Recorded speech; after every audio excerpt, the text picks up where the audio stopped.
Yeah, exactly.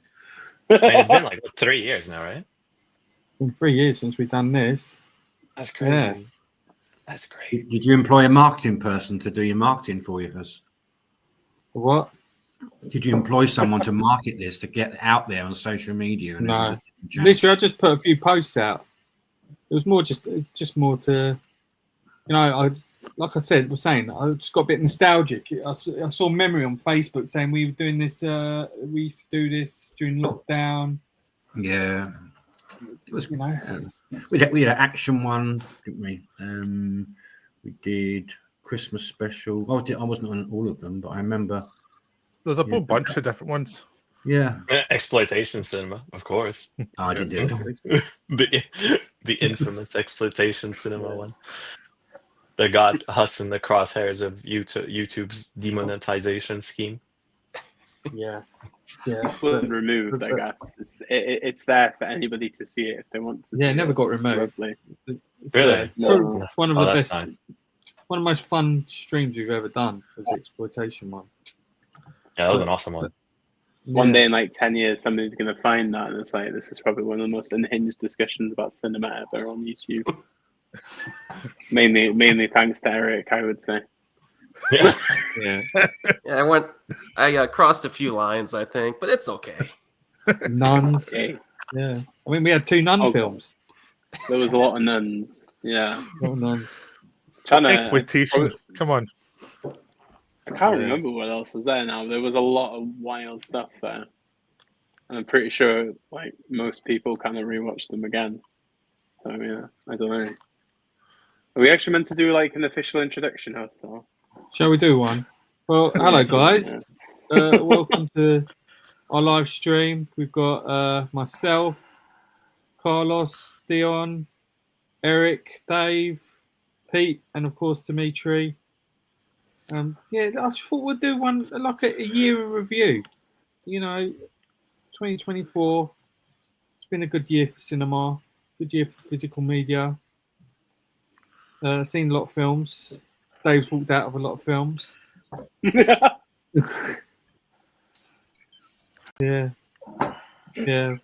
Won't go into that too much. You might get into it later. We'll see. Yeah, we might do. Yeah, but yeah, I mean, this year's just been like phenomenal. Like I would say, like the key man this year has been Kiyoshi Kurosawa. Like in terms of like 3 absolute bangers. I mean, Chime, Cloud, and Serpent's Path. Dimitri even flew all the way to Japan to see it. Yeah. Yeah, I was very lucky to be there. Like it was, I think it was the second to last screening in Osaka, and me and my partner, we just showed up there, and it was like 2 elderly men in the cinema, and just 2 of us, and that's it. And it was one of the best screenings I've ever experienced in my life.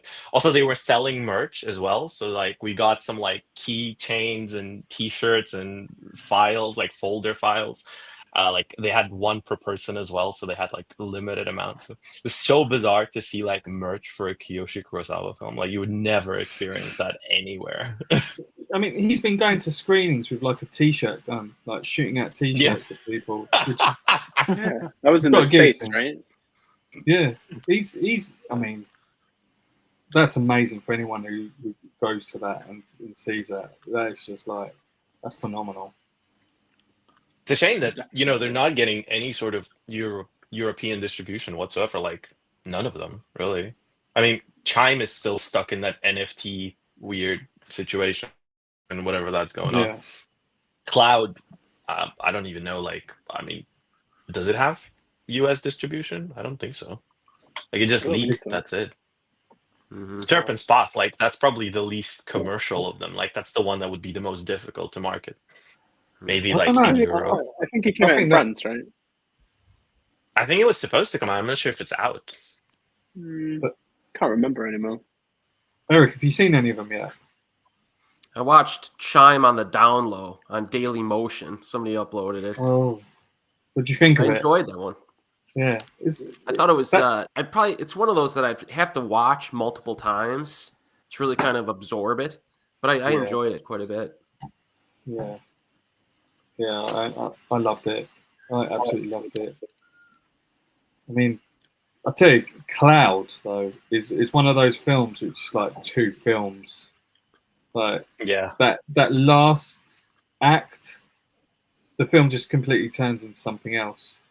It's like it goes from this like eerie thriller drama where this guy's getting harassed, and all of a sudden it just turns into like Call of Duty.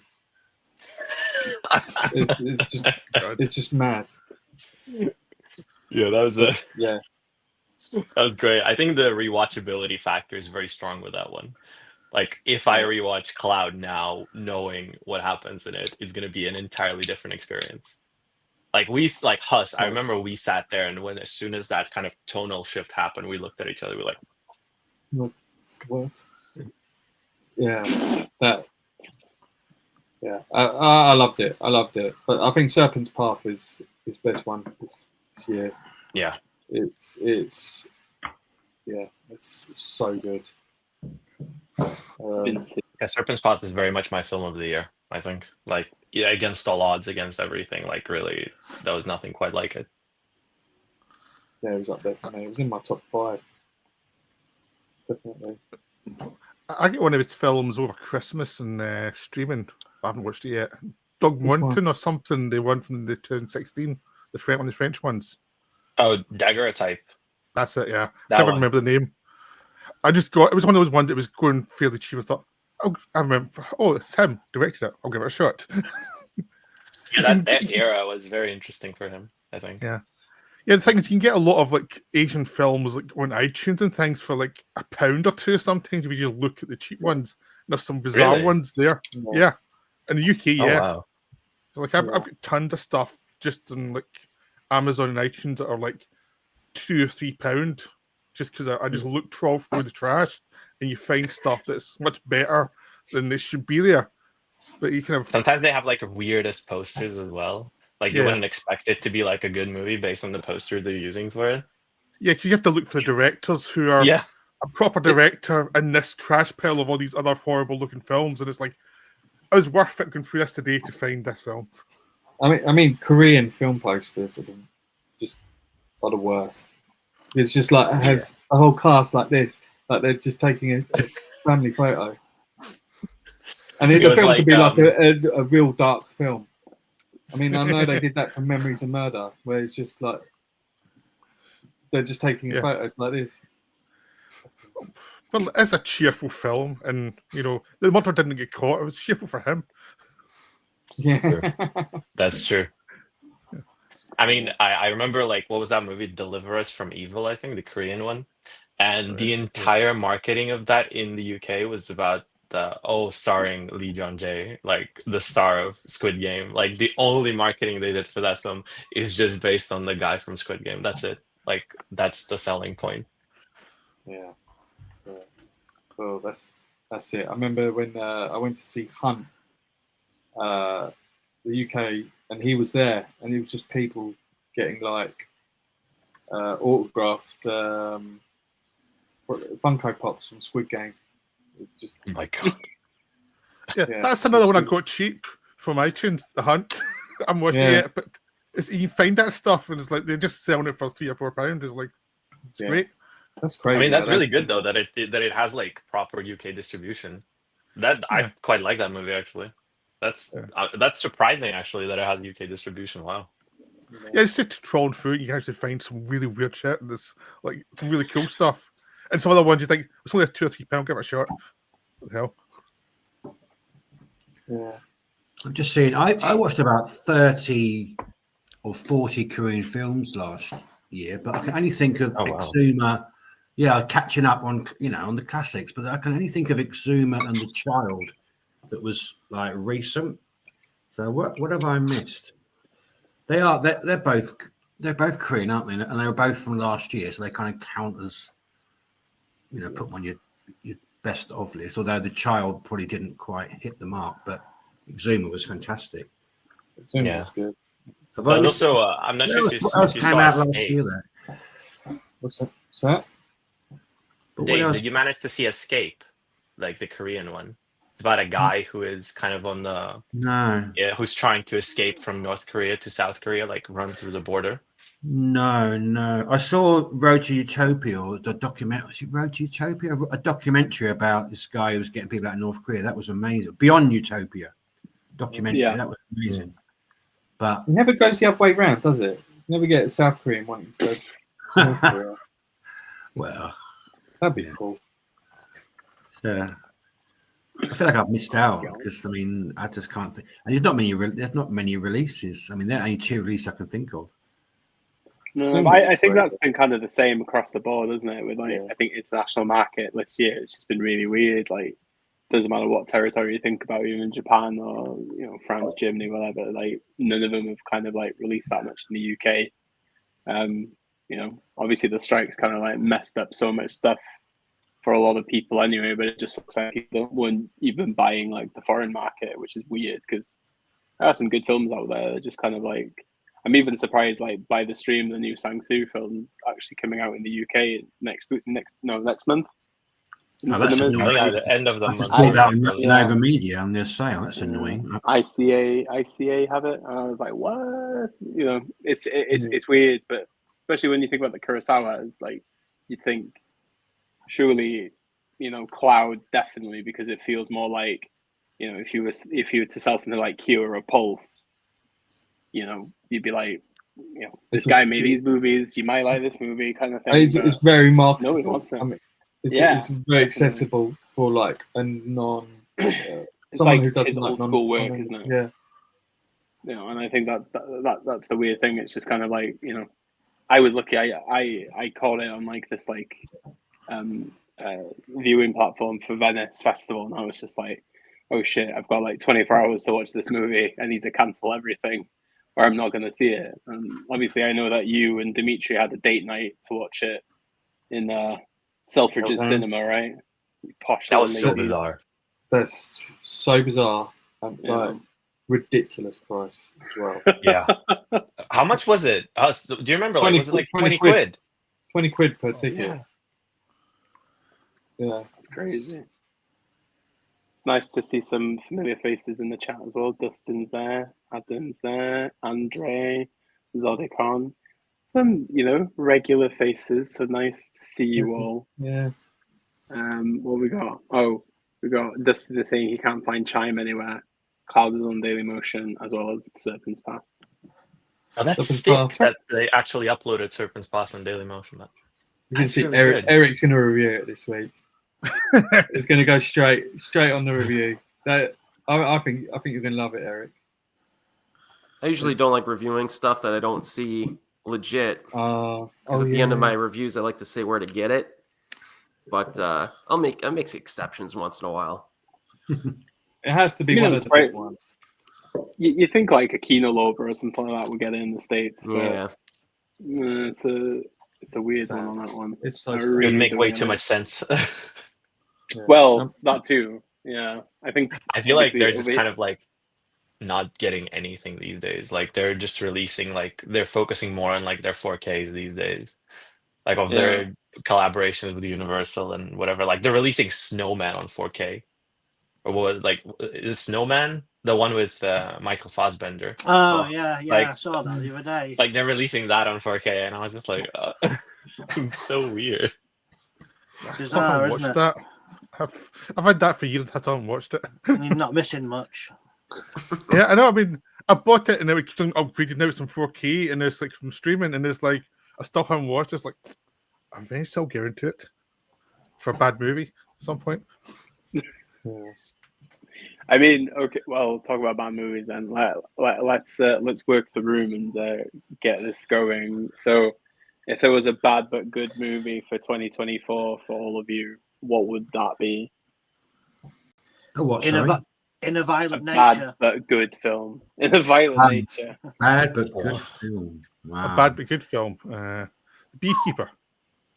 Oh hell yeah! Oh yeah! Beekeeper, Oh, yeah. Yeah, I mean, It's I watched that over like- Christmas again. I was like, oh, this is so much fun.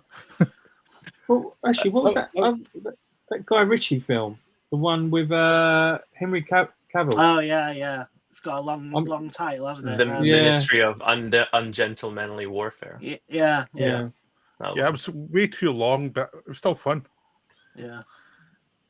I think Joker 2 was a bad but good film because it was amazing. Apart from when he started singing.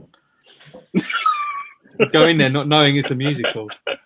No, I thought the original music. I didn't know it would be just singing the old Frank Sinatra stuff or whatever you call it. And I just like when they started singing, I was like, oh, but the rest of it was moving towards at least a 4 or 5 star. There's another good one, Craven the Hunter. A bad movie, but so much fun. Oh yes, really? I fully agree with that. I've not seen it yet. Which one? Craven the Hunter. It's terrible but wonderful. Alessandro Nivola and that, like his performance is just amazing. Like, oh my god, I was sat there just in shock because him and Christopher Abbott play these very eccentric villains in it, and obviously like Nivola is Rhino and Abbott is like some weird, like, I don't know, Marvel characters, but he like stops time and something, like paralyzes people, and they both hamming it up like crazy. Like Abbott is speaking Russian and Turkish. Nivola like screeches, just makes these like screeching noises. It's just the most bizarre choice. Yeah, I mean, and Russell Crowe's going through the full pulp stuff as well. He doesn't give a fuck, but it's good fun. He was in speaking of like bad but good. This year he was in that Land of Bad movie, the William Eubank one. I quite like that one, but I mean, some people do classify it as kind of bad. It's with what's his name? Liam Hemsworth as the lead. Yeah. I think it's on Prime actually. No, it's his brother. His brother. Yeah. And it's like about like a soldier who gets basically like caught in the conflict, and like he gets lost amid his platoon or whatever, amid his like company. And that one was crazy because it's like formally very, very interesting, but also narratively it's so thin. It is absolutely like I cannot tell you what happened in that movie. I genuinely cannot. But I remember having the best time watching it. Yeah, I had a similar thing. I watched Madam Web and it was so crap. I enjoyed every second of it. It was so bad because it was beyond bad. It was like incompetent for a massive budget. Yeah. But it was just wonderful to watch the actors look as if they're saying, "What, man? What has happened to me? Why am I here?" Do you think they actually watch their own these films? Like, do you think the cast is like watching this and like, that's a great piece of work to put in my filmography? That's like, when I pass away, they'll be playing that. Yeah. When Craven, everyone knew what film they were in. There was no way they didn't know. I mean, every cast member understood what kind of trash they were making. I heard that ruined his chance of being James Bond. Well, that's a shame because he was fun in that film because he was like enjoyably trashy. He was like what you want from Bond. Exactly.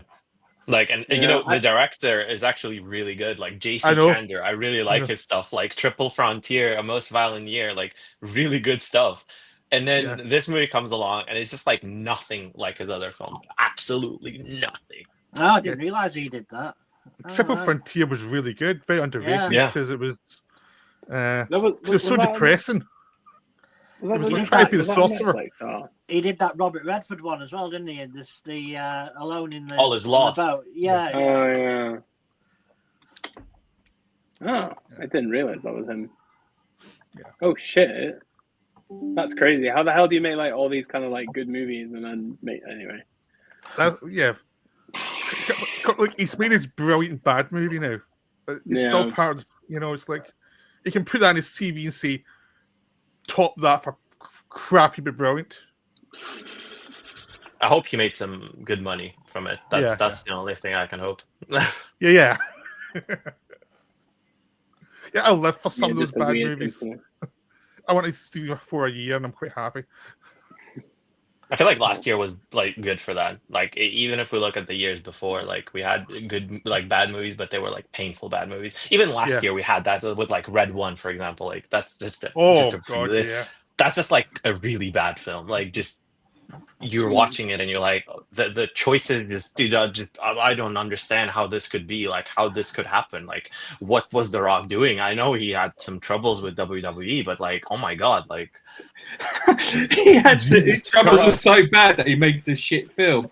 I mean, I know he was getting booed in the Cody versus Roman feud. I know he had some,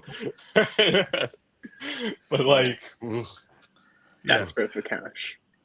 I think I saw the worst film I've ever seen last. I look at my letterbox. The worst film I've ever seen is called Trap. M. Night.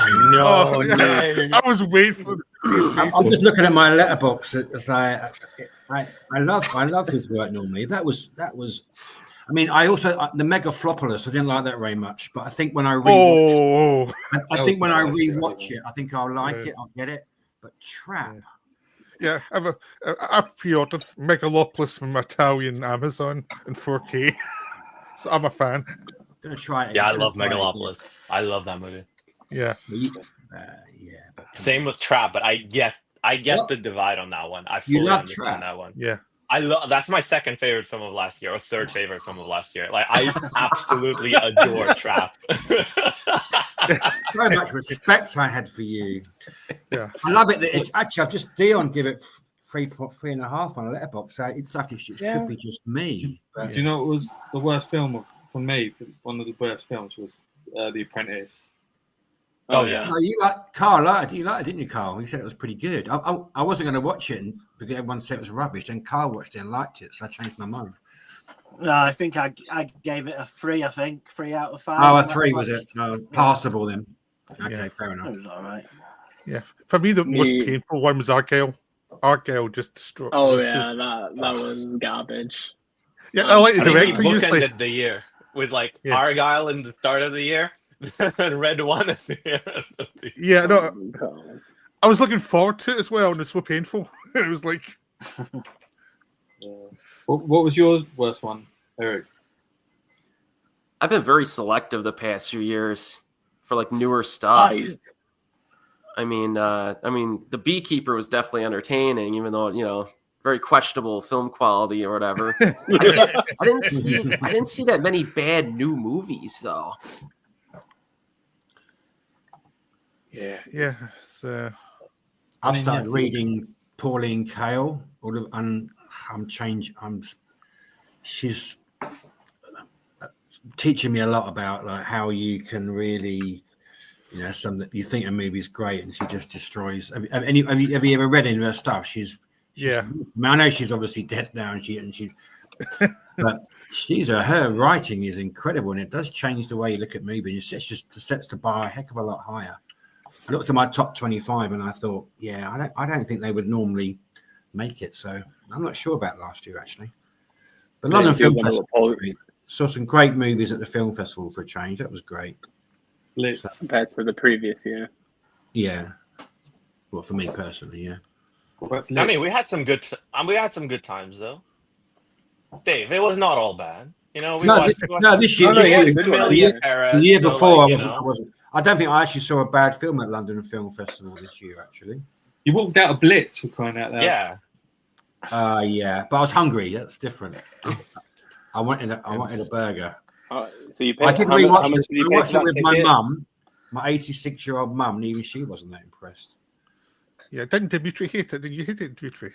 Blitz. Oh, what, Blitz? Yeah. With that movie, I was just very surprised because, from Steve McQueen, you're always kind of expecting some emotional core to be more than just, caricature characters where it's just like cardboard cutouts of typical war movie characters. Yeah. I don't know. I just didn't emotionally connect to it. It was really strange because it felt like he was trying to box himself into this like studio war film framework. Yeah. And just not him. All right. Yeah. Didn't feel like it. You hit them down the head there. How do you know you went for dinner? I watched it again. I rewatched it with my mum. I knew it was the sort of film my mum would like. 85-year-old who was brought up in the war and the Blitz. She, who lived in London. She'd get it. But even she was a bit like, a little bit saccharine. She said, saccharine, yeah. Just too good to be true. It wasn't realistic. It made it look like it was almost romantic. Some of it, but She should know. Yeah.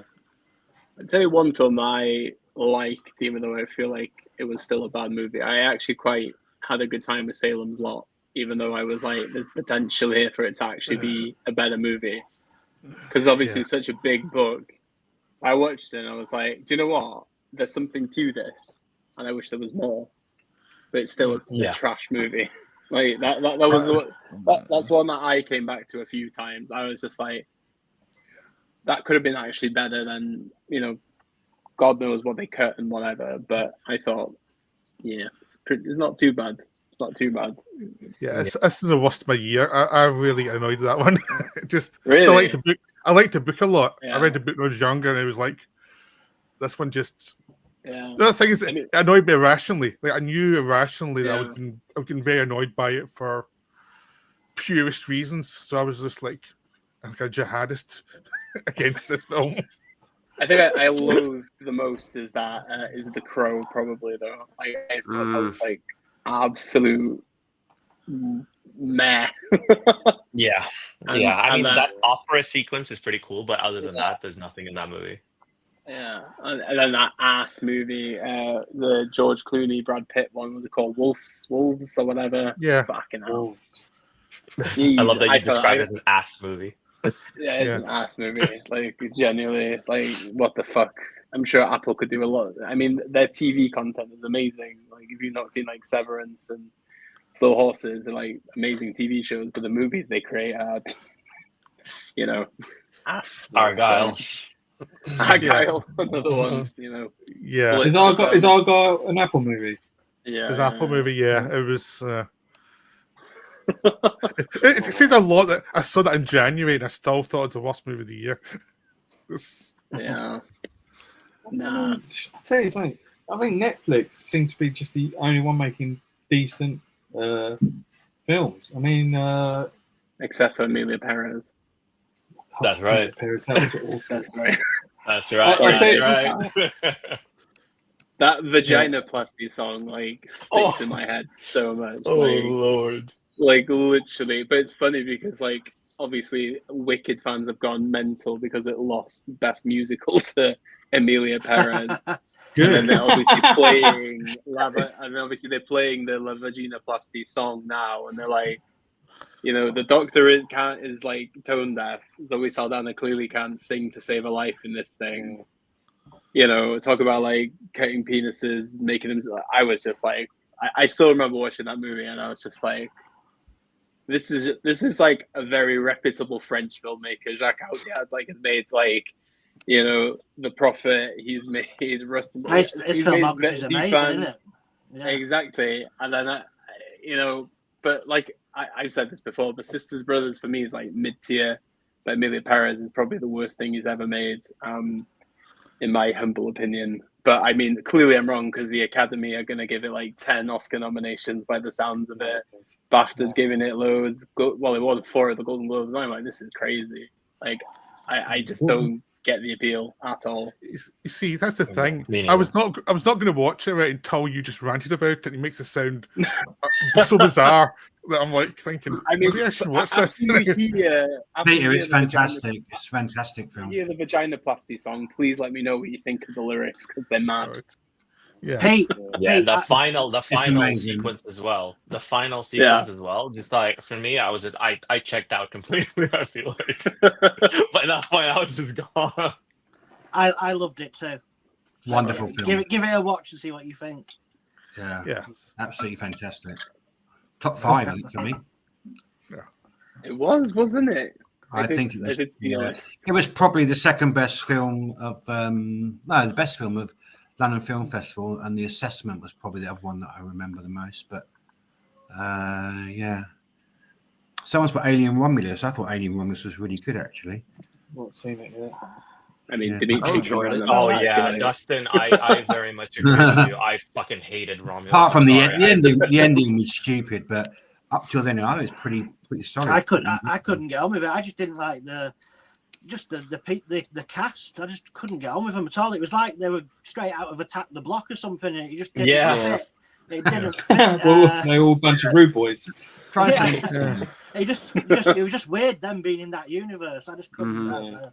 Yeah, I Also, see what just you mean. very like impartial. It felt like a movie that anybody could have made. Like it didn't feel like what's his name? The guy who did Fede Alvarez. Yeah, Fede Alvarez. Yeah, it didn't feel like a Fede Alvarez film at all. Like it just felt like a studio job, you know, like somebody was asked to make this and they were like, oh yeah, people just didn't really like these weird Ridley movies that were actually, I mean, in my opinion, really fucking good.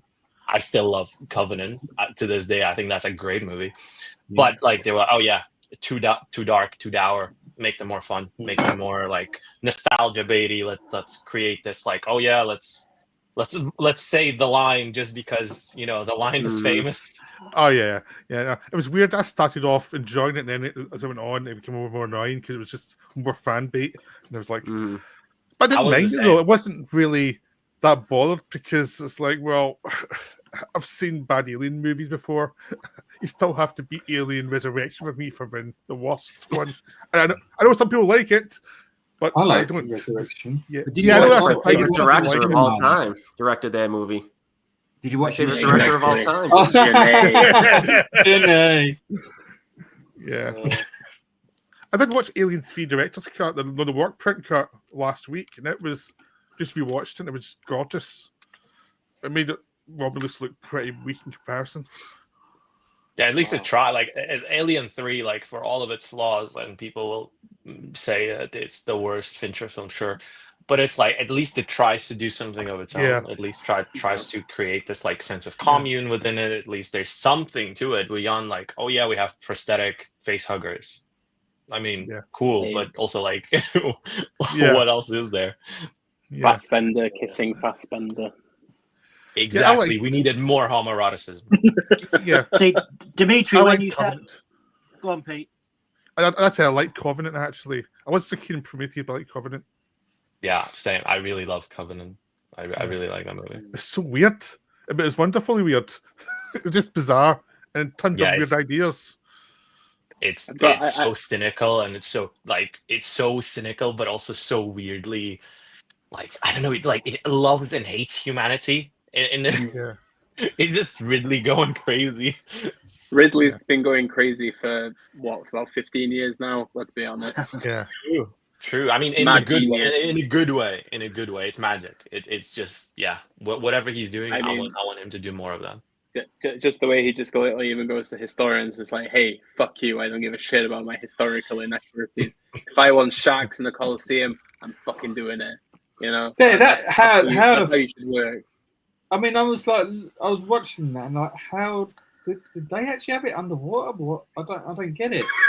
Yeah, it was like a 4DX cinema. They turned the Colosseum into like some sort of thing.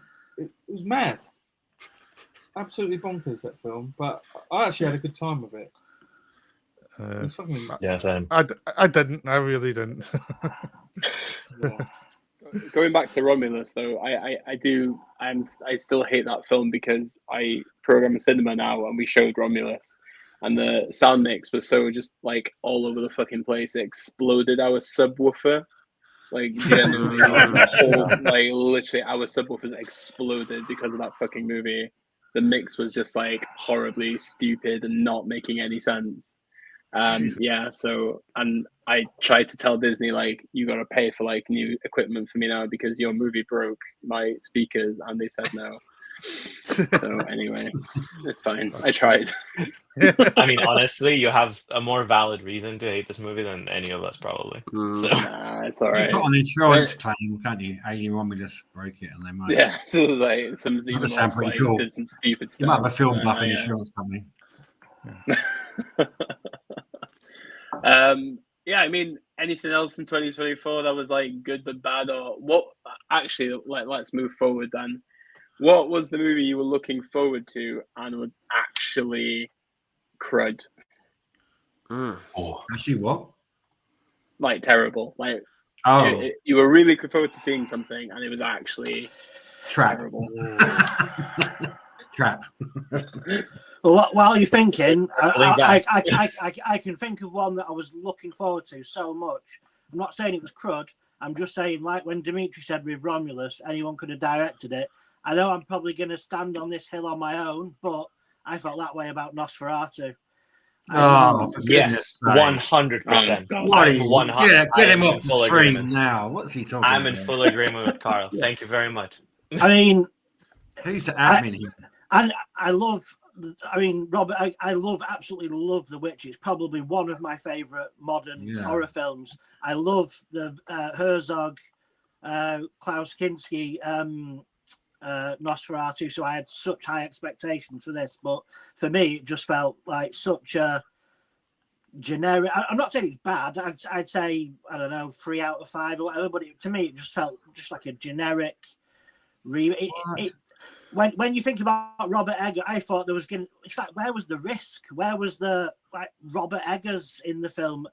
I can think of 1 or 2 scenes where I thought that's what I wanted more of, but there just wasn't. I mean, his voice. I thought his voice was great. I really liked that. I liked his little tash. I'll give him that. But that's about it.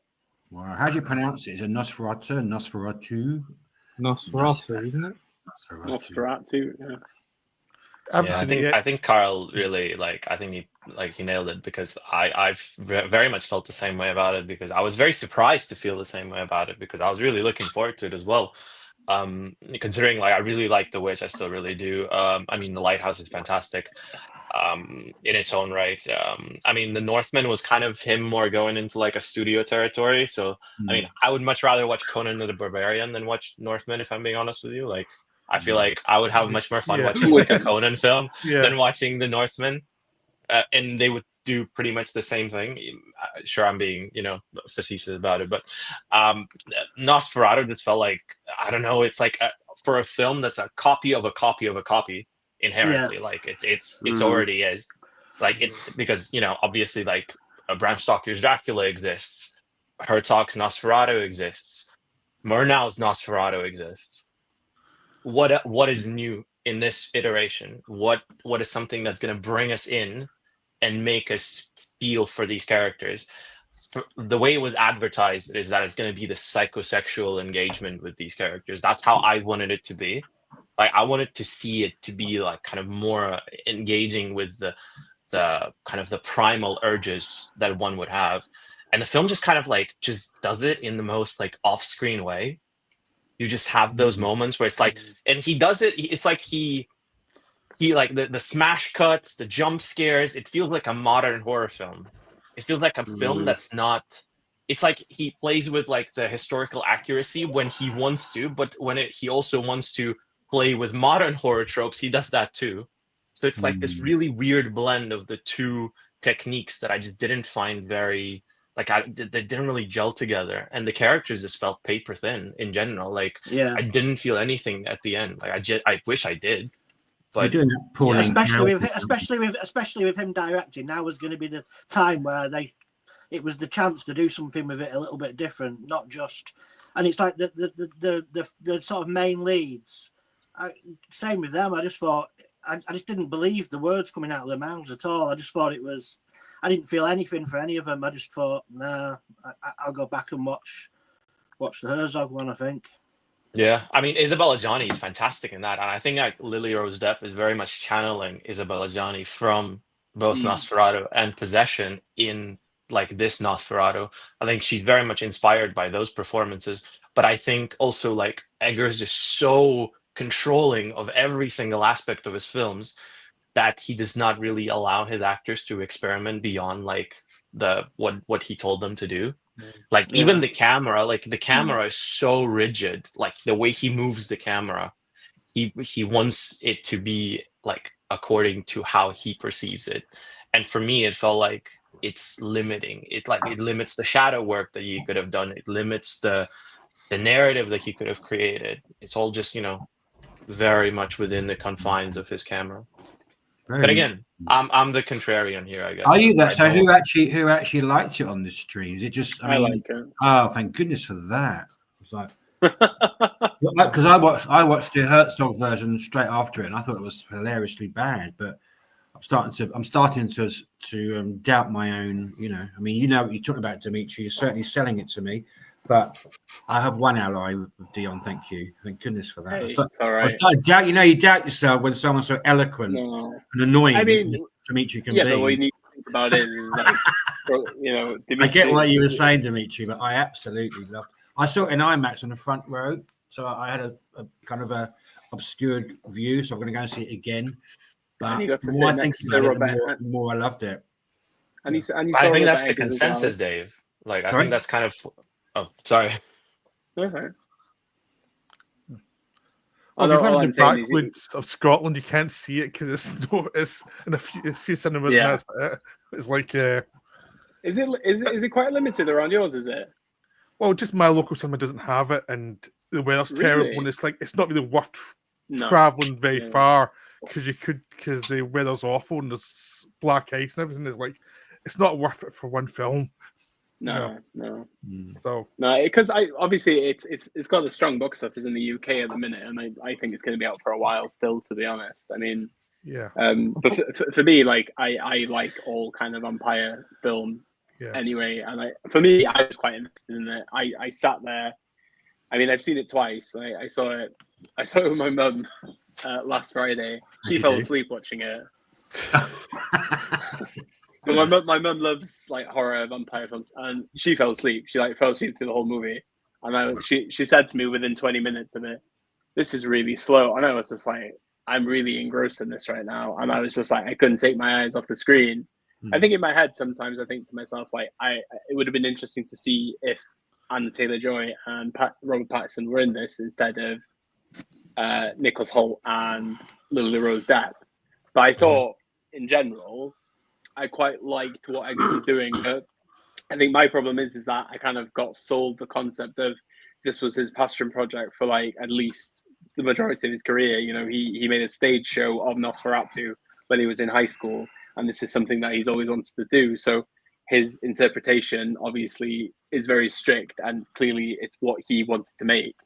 So I kind of like respect his choices for that. I still think The Northman's the weakest thing he's made. But for me, you just can't top The Witch and The Lighthouse anyway. I think it's impossible because they're just two amazing films. But I even thought Willem Dafoe was having a wild time in Nosferatu. He was just going like full like fuck this shit. I'm just gonna go mad. Like Anthony Hopkins. Yeah, but obviously you go back to the Coppola. I mean, for me, any interpretation of Dracula, you're never going to beat the Coppola Dracula. Yeah, you will. There's only one Dracula film. Is Dracula Dead and Loving It. Yeah, I'm a purist as well. So to hell with Coppola, the 1958 version. But I watched the original Nosferatu, the Murnau one, last month. And that was great. Just give you watch it. It's wonderful. Still wonderful. I'm gonna watch that. Yeah, I think you kind of nailed it, because I think also like my question was, if you're selling this film as like the psychosexual drama, horror drama, why even do that when Coppola's film was the definitive psychosexual exploration of Dracula? Like that movie was actually horny. It was allowed to be like actually passionate. It was a love story. And in this, it's all so muted, but not just muted. I'm not saying that from the perspective of like, formally muted or like, the typical Eggers style. No, it just felt like it was repressed. And I get where he's trying to come from, like, repressed sexuality. But I don't know. This didn't strike me as anything but, just them adapting to what is the conventional perception of like Dracula would be in a mainstream studio horror film these days. Like it felt like a slower version of a regular horror film you would find, I'd prefer it now if Eggers just did like his other films where he does a film where he builds it from the ground up again. I think that's where he's best, rather than taking on something that already exists like this, because his research is meticulous, isn't it? The way he can the research, in terms of what people are wearing, what they were doing, what they were eating, the way they'd speak. I just think he's best when he sort of builds his own thing from the ground up. But That's just life. And this was his passion project since The Witch. I know, yeah. Like this was his passion project since like 2015, 2016. Yeah. So Because he tried to make Frankenstein as well, right? Did he? Yeah, he tried it, but he found out Del Toro was making one, and who else has made a Frankenstein film now? Maggie Gyllenhaal. Yeah. I heard he was doing. I heard he was doing Labyrinth next. Is that? Have you heard Allegedly. Yeah, that was the rumor, right? that? Yeah. Jesus. David Bowie? Yeah. We're making Yeah. David Bowie film. That's just Well, Tilda why is there Swinton more to play- remakes? It's just I know. And that's the thing, it's like there's even more on the way in 2025, which is like insane. Do we need any more? Yeah, it feels strange because, like, look at this. Like, obviously, this is an example of something that's successful. Like, Nosferatu, by all accounts, is a major success. It's a massive success for a film that's as kind of relatively on the margins of, like, studio film, art house fare, like that kind of stuff. Yeah. A more prestige filmmaking. But like major commercial success, major critical success, like, fantastic. But you look at someone like David Lowery, for example, who I would compare Eggers to somewhat based on like the time period where they're from as well. Like kind of they emerged from that indie scene, American indie scene. And like Lowery did that Peter Pan movie for Disney Plus, Peter Pan and Wendy, right? Like that flopped completely.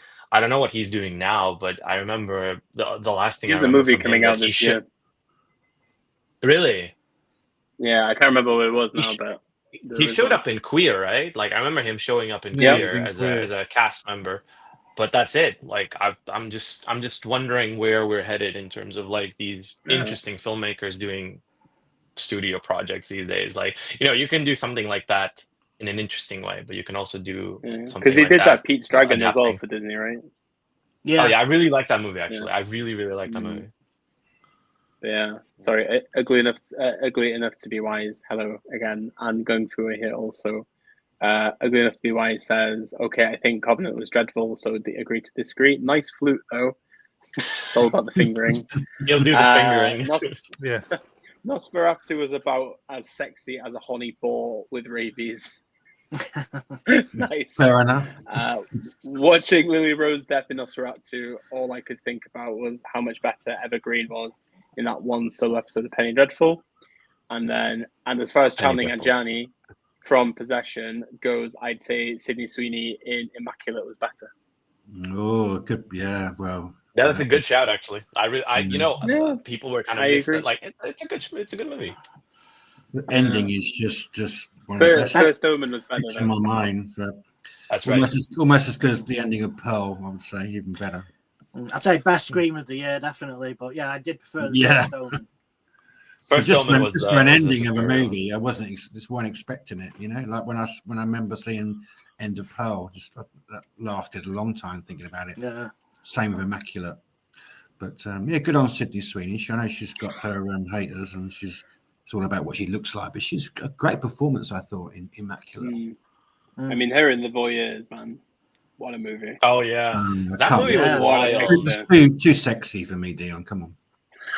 that was like, is that like soft porn, isn't it? Like, come on. You've got to stop watching them. Nah. Oh, yeah. I saw a few stills and I thought, nah, I just can't watch it. Is it a good movie, though, to say? Is it like a Brian De Palma sort of movie? It's De Palma-esque, yeah, for sure. I might like, because I like Body Double, and that's a bit naughty, so maybe I'll give it. It's more like Fatal Attraction. It was by Adrian Lyne, Like, oh, really? That era of like erotic thrillers. I didn't realize. I did prefer what was it called, Deep Water, though, like that one that everyone hated, the one with Ben Affleck and what's her name, Ana de Armas. Oh, yeah. I still weirdly. I weirdly like that one. I don't know why. Ooh, never heard of it. Maybe it's the Ben Affleck Ana de Armas factor. Maybe the real life story merging with the film. Yeah, as I said, like at the beginning, like after with that movie, like there's a scene where they're like fucking in a car or whatever, and then he cuts to like a kid's soccer game, and I'm just like, where the fuck is the creative choice in this? Like, how do we go from like a man and a woman like having coitus to like a kid's football game? I'm just like, this is mad. This is mad cinema. And what's his name? Jacob. What's his name? Jacob Elordi is in it as well. Yeah, right? yeah, Like yeah. as one of the lovers. I was just like, Yeah. why are these performers doing this? This is crazy. That's Adrian Lin. Wow. Yeah. So if we go back to the question then, what were you really looking forward to seeing, but you actually didn't like it then? Heretic. Yeah, I was going to say Heretic. Yeah, because I wasn't really. I mean, it was one thing that I'd heard about it, but I wasn't interested until later on in the year. I finally saw it, and it was like, "This is a pile of shit. This is so bad." This is. I think that's probably the movie I genuinely didn't like the most last year because of just how like it felt so self-indulgent. It felt like it just, oh my god, it felt like the filmmakers were like, oh my god, we're doing something amazing. And I feel bad because I really like them. Like I like their stuff. Like I like Haunt a lot. I like the first Quiet Place, like they wrote that. But man, I was trying to give it goodwill continuously, giving it chance after chance. And the big thing is, the difference between that one and Trap is insane, but it's insane in a fun way. So when it goes over the top, it's over the top in a way you can enjoy. Think that makes no sense, but I'm okay. I'll go with it. Heretic goes mad and takes it seriously, and it would just bug the shit out of me. Yeah, it was just like it felt like it was trying to do the Barbarian thing again. Yes. Where it's like, let's just try to outsmart the audience. Let's try to pretend that our audience is really stupid and they will not expect this. And we are going to make Monopoly comparisons to religion. Like the engagement with religious doctrines is so just, I don't know. I was just shocked, to be honest with you, like just to reduce that to, these really silly parables. Yeah. No, the worst one came at the end when they had the how he designed the whole thing was the kind of based on the old Greek myth of hell, and you're thinking, oh, that's so obvious. That's so obvious. Painful. That was the thing that did it most for me, was that one little visual reference. Like, it was the thing that put me over the top for. Now I hate it. It was a shame. It really was a shame. Like, that was a good shout. Peter, because like I remember I was so frustrated by that one. Plus, the actors were trying so hard. The actors were good and they were trying, which made it worse. So yeah, I really like Sophie Thatcher. I think she's doing really great work recently. But yeah, just a shame. I was looking forward to Aggro Drift so much that I had to pay £16 for it. And I'm glad it was short. You paid 16 quid? Well, the only way you can watch it. You can't buy it. You have to buy it from his company, I suppose. And I just thought, I love this director. I like most of his work. Apart from that stupid Trash Humpers movie. I'm not going to watch that. Please do. I didn't. Dave. I was bored out of my skull. But did you see a trailer for it? For what? Aggro Drift? Yeah. Did you see a trailer for it? Yeah. And you went into it? Because I know 100%. Yeah, but only you would have hated it. Just by watching that trailer, I could tell Dave would hate this film. Because you could have told me. It's like filmed in what? Infrared. Infrared. Yeah. Well, which is innovative, whatever. Yeah. I mean, it's harmony. And it's like a lot of the sort of in between bits in Spring Breakers with all the whispering and all. It's like a lot of that, isn't it? And he's definitely Harmony Korine's definitely entered the sort of more experimental phase of his career, I reckon, hasn't he? I did use the fast forward button. We need Baby Invasion. Don't tell anybody. You should tell the group about Baby Invasion, Dimitri. Oh yeah, so there's his new one. It was at Venice, I believe. It's called Baby Invasion. It's about it's like a FPS video game, like a first-person shooter about the invasion of giant baby heads. Yeah, it looks just as crazy as it sounds. So I'm really looking forward to it. I mean, I unlike Dave, I did really like Aggro Drift. It did take a while to adjust, to be fair. Like I went to see it in the cinema. And he came out in a balaclava, like obviously, just my guy is fully in character. and that kind of set the tone for what the film's gonna be.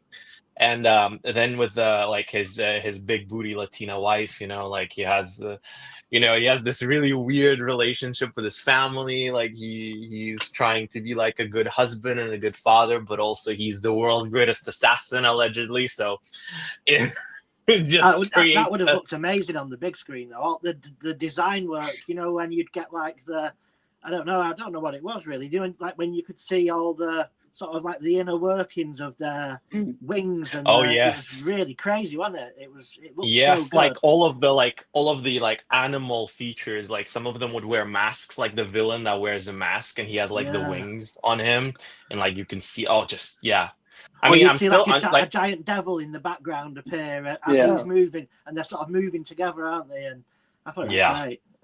Yeah, and then him doing like the motion with the katana, like doing the strange motions, which I'm probably not gonna do. Yeah.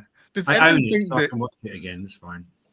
Do you ever think that Harley Quinn is almost a wrestling character?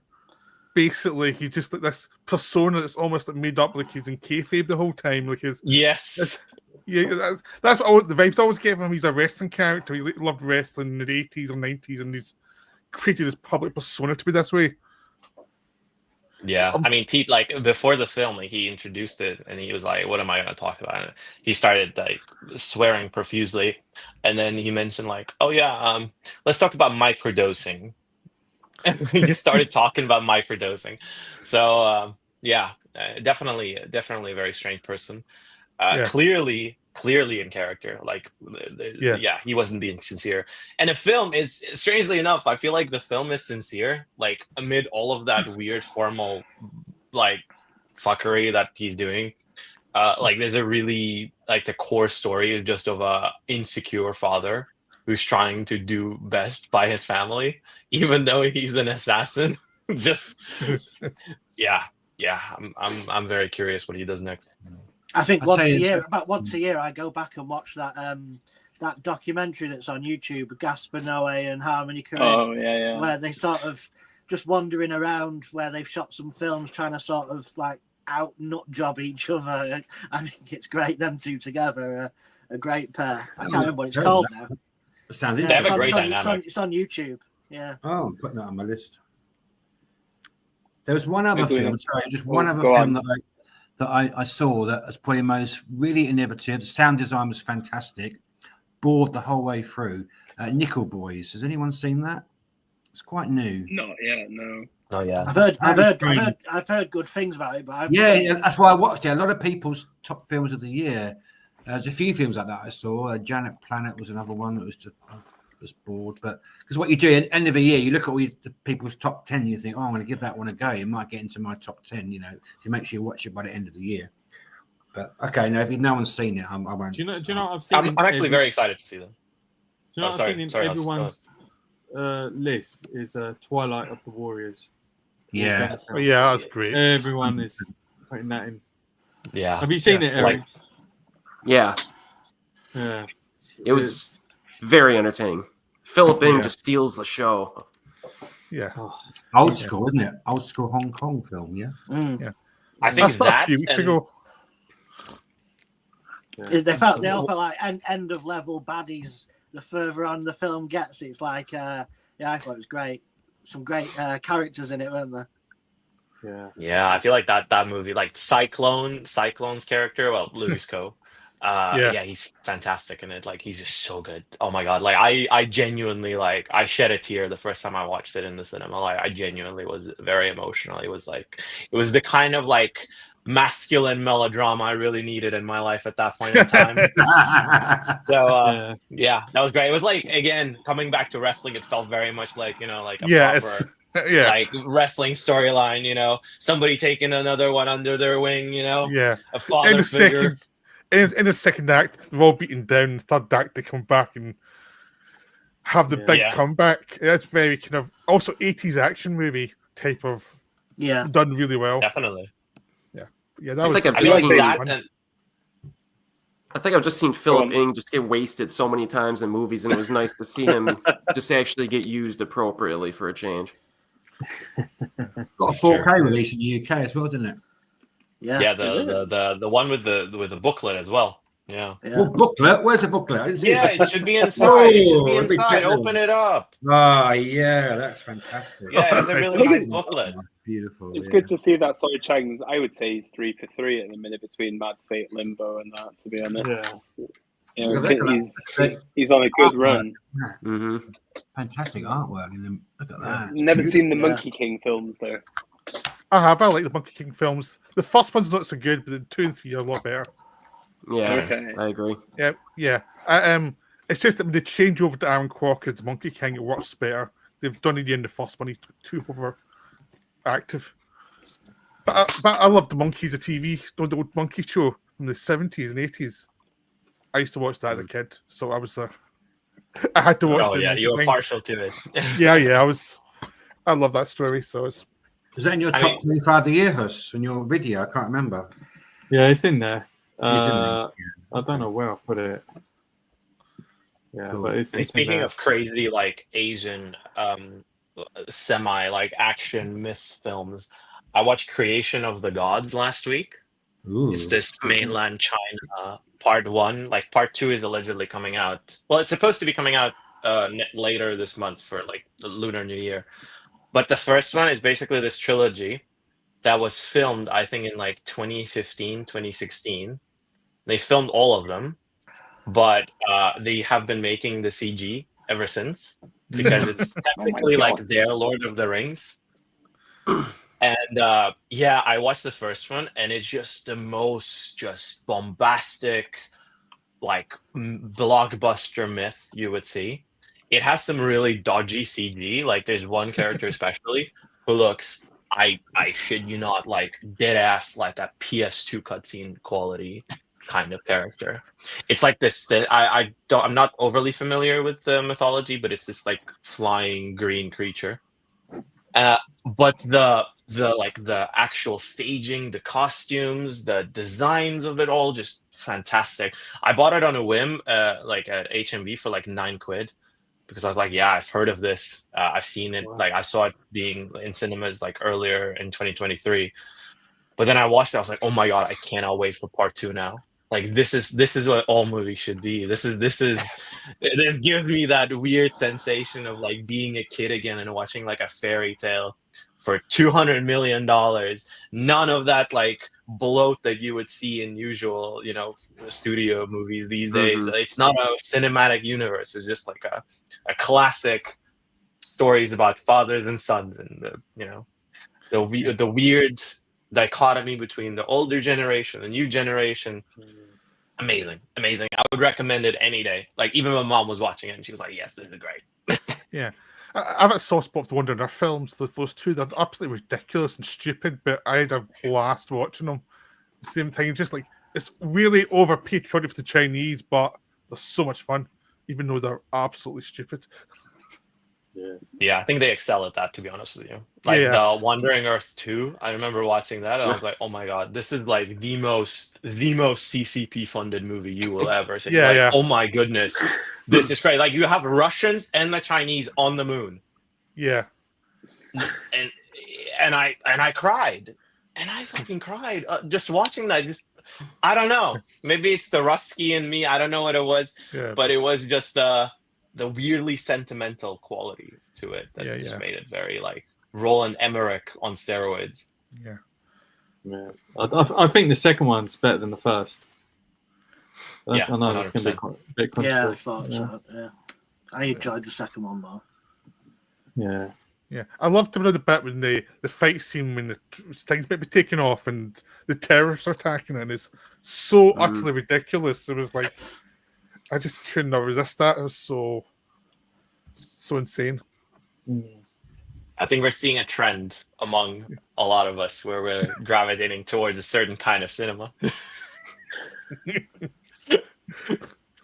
Dave is not impressed, I see. Do you know what film? I think I'm a little bit behind. I'm still looking at Creation of the Gods. Are you talking about Wandering Earth now?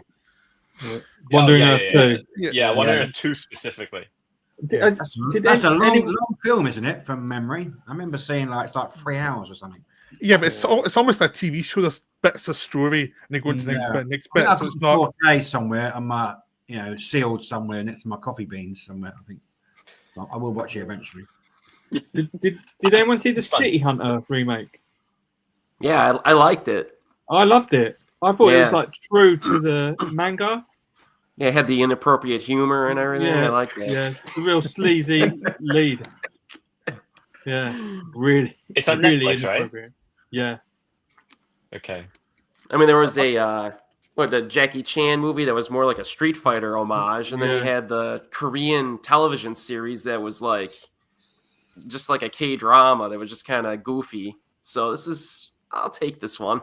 Yeah, I like that. Ryohei Suzuki. I think he's so cool. Hurst, can I ask you a question? Go on. What is that film? That is You're good. Oh God. Yeah, it's the one where it's from last year, not last year, the year before. Oh, okay. It looks like I must have bought it for a good reason, but it's a dad who loses his daughter, and the guy who done it is it's got no English at all on it anywhere. Across the Furious Sea. That's it. Oh yeah. Oh no, I'm looking forward to that one. That's my bag. Yeah. Okay. Thank you. I'm just putting out all the ones that I. Some I don't even know what they're called. Any fans of Do Not Expect Too Much from the End of the World? Yes. Oh yes. Oh yes. Yeah. Oh yes. That's probably that was one of my favorite films of last year. I had to watch it a couple of times though. Yeah. Same. Yeah, that was a hell of a film, wasn't it?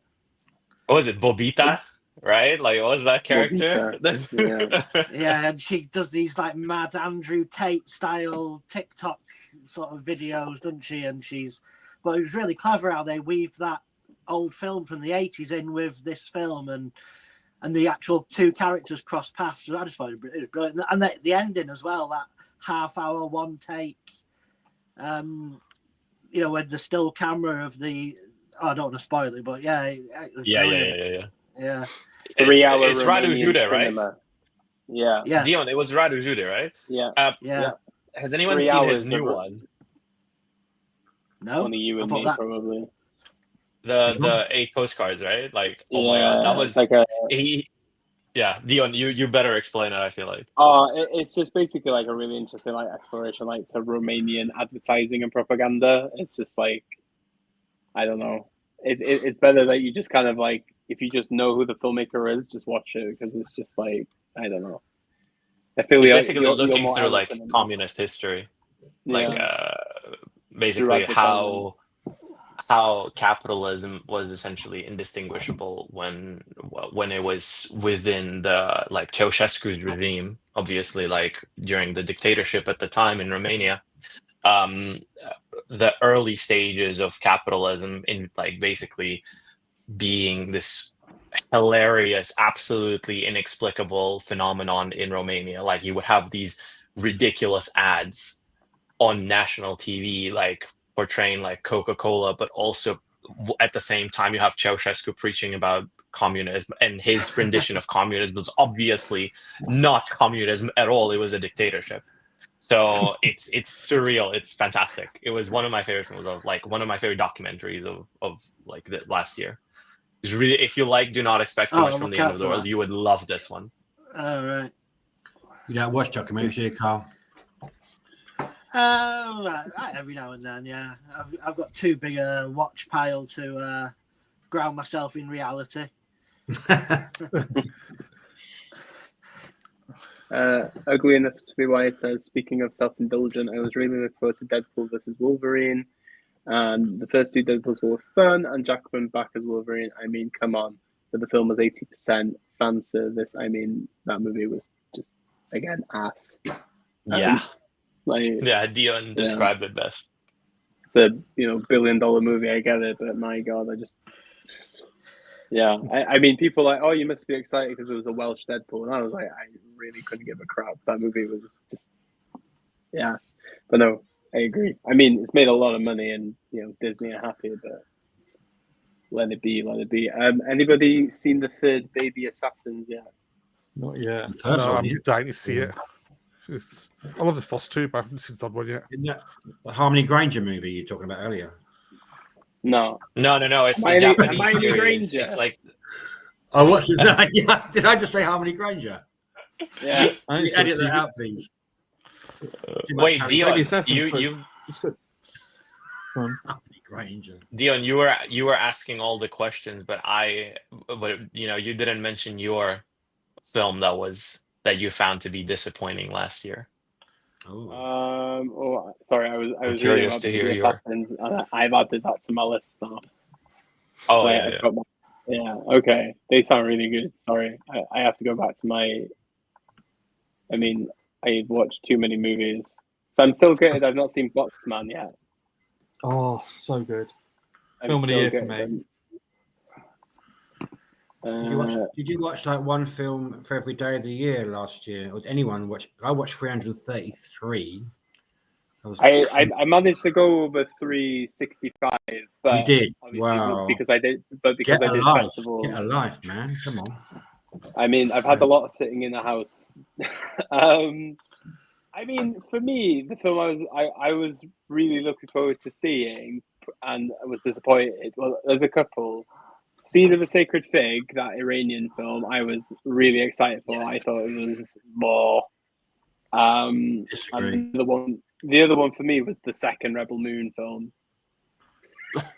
Oh, okay. Wait, which one? Whoa. Okay. But was it the director's cut though? I've not had time for director's cut. Yeah. I mean, the funny story is, guys, when you program a cinema, you actually have less time to actually watch other films, and it fucking sucks. But anyway, the job is fun. But yeah, sometimes I don't have 3 hours to watch a director's cut from Zack Snyder. But the second Rebel Moon film, I thought was a bit, So yeah, so I think them. And if you talk about big film, probably the new Planet of the Apes was a bit crap. I thought as well. Yeah. I was actually really excited for that because the director is really cool. Like Wes Ball, right? Like he directed like those Maze Runner films, and I think say what you want about the writing of them. They're typical like young adult fantasy films, but the action directing is so good in those films. Like the general just the kinetic camera that he uses. I really like Formally, but I barely remember that Planet of the Apes movie now that you mention it. No, it's very strange. Yeah, it's okay, but it's way too long. Yeah. You just expect something to come of it, and it never did. Yeah. Yeah. I'll tell you, one film was a lot of fun for me, and I loved the new Roadhouse. I liked that too. It's really silly. Conor McGregor. Yeah. It wasn't meant to, it's nothing serious, but yeah, I was like, oh yeah, Doug Liman. I like Doug Liman movies. I like Gyllenhaal. Obviously you're never going to be the Swayze one anyway, but I was like, this was actually a lot more fun than it needed to be.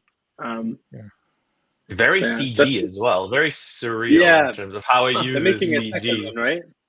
Really? Oh, that's already. Cool. Okay. Wow. Yeah. Amazon want to make another one because they wanted to put it in the cinemas, right? And then Doug Liman allegedly took the movie to Jeffrey Bezos' yacht and showed him the movie and said, "Can we take this to the cinemas?" And he said no.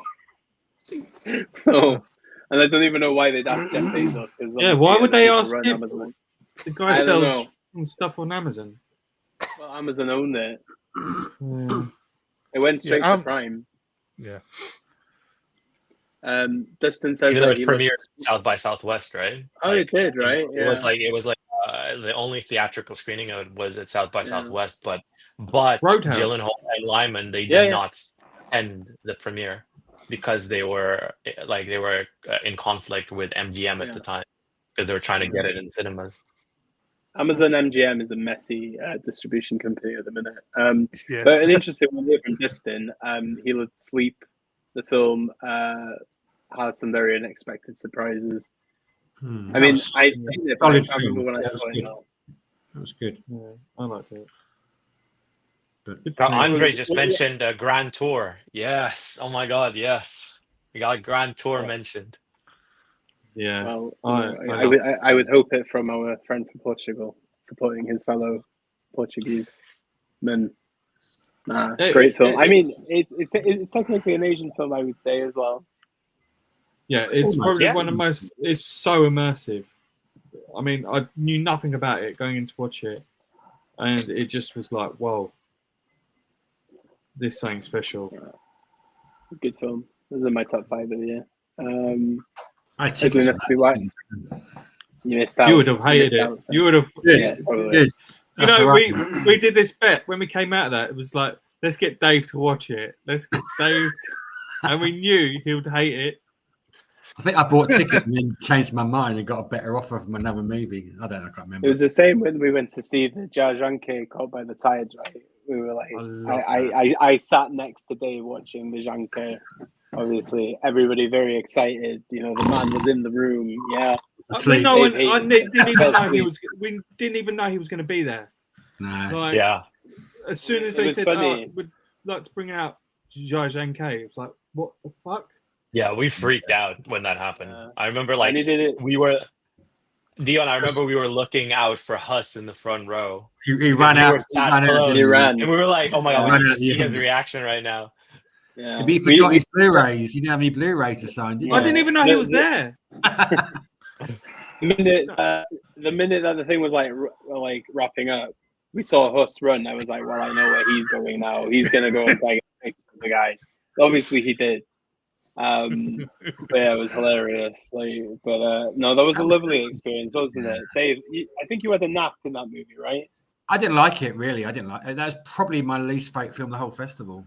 I'm a big fan of some, not all of his stuff. I don't like his early work, but I do like. I didn't get it at all. It wasn't that got into your top. What's your favorite Zhangke film? Probably the one. Sin, is it Sin? Touch of Sin. I think Touch of Sin. What's the one? Oh, I can't remember the name. What's the one that's got a pretentious name? I mean, there's a couple, weren't there? The World, or like Still Life. I don't know. No, go on. What's the more recent one?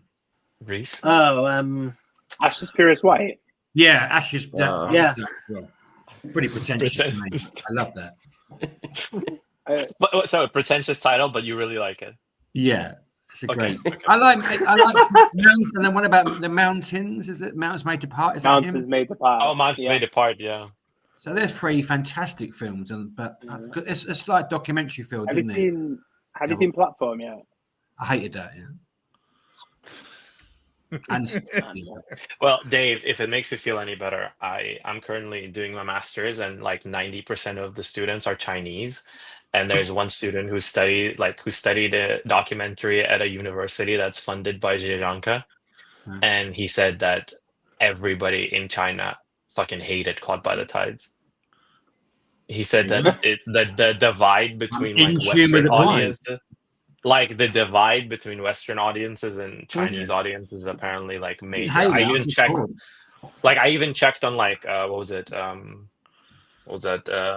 Douban, right? Like the Chinese service for rating movies, and they're going they did not like it at all. Why? I don't know. I really don't know. I don't know. I mean, you get that in a lot of countries with their native filmmakers. Like a lot of Spanish people hate Almodovar films. For example, Parallel Mothers, about obviously the genocide and everything like that.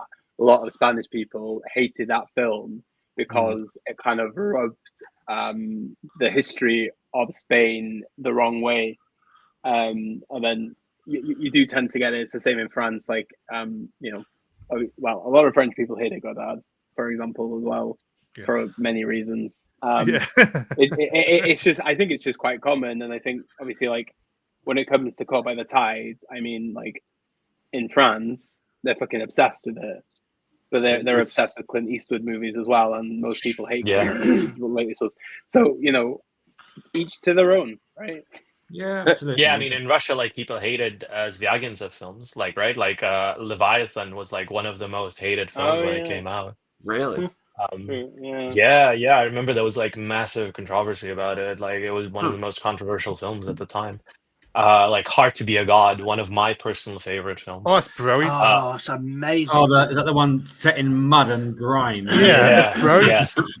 Like that's still one of my favorite films, and I remember when that was coming out, and people were up in arms about it. Like people were like, "This cannot get released. This is horrible." It got a severely limited release. Like it would screen like once a day, and that's it. So yeah, it's quite a common occurrence, especially with these films. I wonder what's the reputation of like Thai in Taiwan. I know. Like the Li Kangshen's dad, like before his death, he said that the river is pornographic. So I think there must be some. It's that last scene, isn't it? Yeah, with the under the towel, probably. Yeah, that's probably what got. But it's the same. I mean, they kind of like turned on Wayward Cloud as well, right?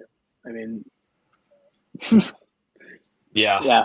I think it's just it's a lot more of a common occurrence. I guess we just don't really hear about it sometimes. But I mean, I'm not surprised that like Chinese people don't like Caught by the Tide, because like I think in a way it kind of like shows like the kind of like how China has and is in some ways, and especially like how it's like developed so quickly, so corruptly as well, I guess. Yeah, I think that's one of the reasons. And the other reason he mentioned to me was that people say, "Oh, it's just what he always does anyway." Like people just see it as too repetitive compared to like his other films, which I disagree with. I found it like it's still like my third favorite film of last year. It's I so thought technical. It was just incredible. So He's got something else on in the the list, span right? of like 2 hours. He crams so much in there. Yeah, he's got another film on the way this year. No, is it this year or I'm not sure. We'll get to 2025 in a bit. Yeah, but this happens a lot in the past. I mean, look at Dreyer. He was hated in France. It was like years between each film, and some of his films, which are masterpieces, were just slammed. Bresson, I mean, in the 70s, Bresson got clobbered repeatedly for some of my favorite films for him. You know, it's just that thing is like great artists sometimes have a bad time in their own home country because they don't get it. Pasolini as well. Yes, like guy got clipped for his work. Yeah, I mean, I think in Germany, even in Germany, like whenever I talk to people, a lot of people don't like Fassbender. No. Oh my god! Like this is so embarrassing for me. This is one of my favorite films. Like Christian Petzold, of course. Oh right, yeah. Like a lot of people just don't vibe with this stuff. Like just they don't find it. Like they find it festival bait. Which I mean, I get that like where they're coming from, but also like his films basically are probably the best German works in the past like 15, 20 years. Like I really I find. Yes, indeed. I mean, I'm pretty sure he's ecstatic that Den of Thieves 2 is out. I wonder what he's gonna say about that one. Dimitri's not shit enough about Den of Thieves 2 with me right now. Like most second messages I get from him right now is about the reviews or like what's going on with Den of Thieves, and I'm like, I know you're a Gerard Butler stan, but my God, man, you're mad. What? Yes. He's gonna give it a 5 out of 5, and he's not even seen it yet. I know it.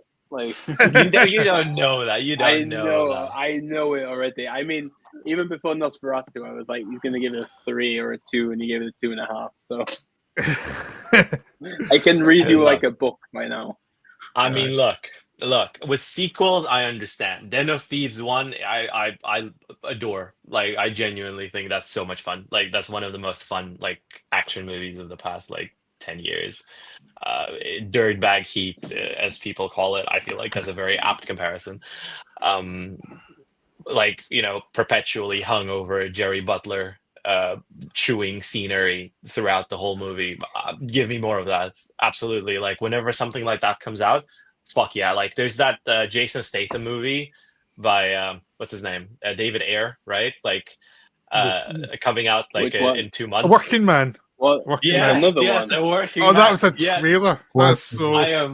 I am so in. Like, just give me that. I will So we've gone from absolutely devour Beekeeper that. to Working Man from these two.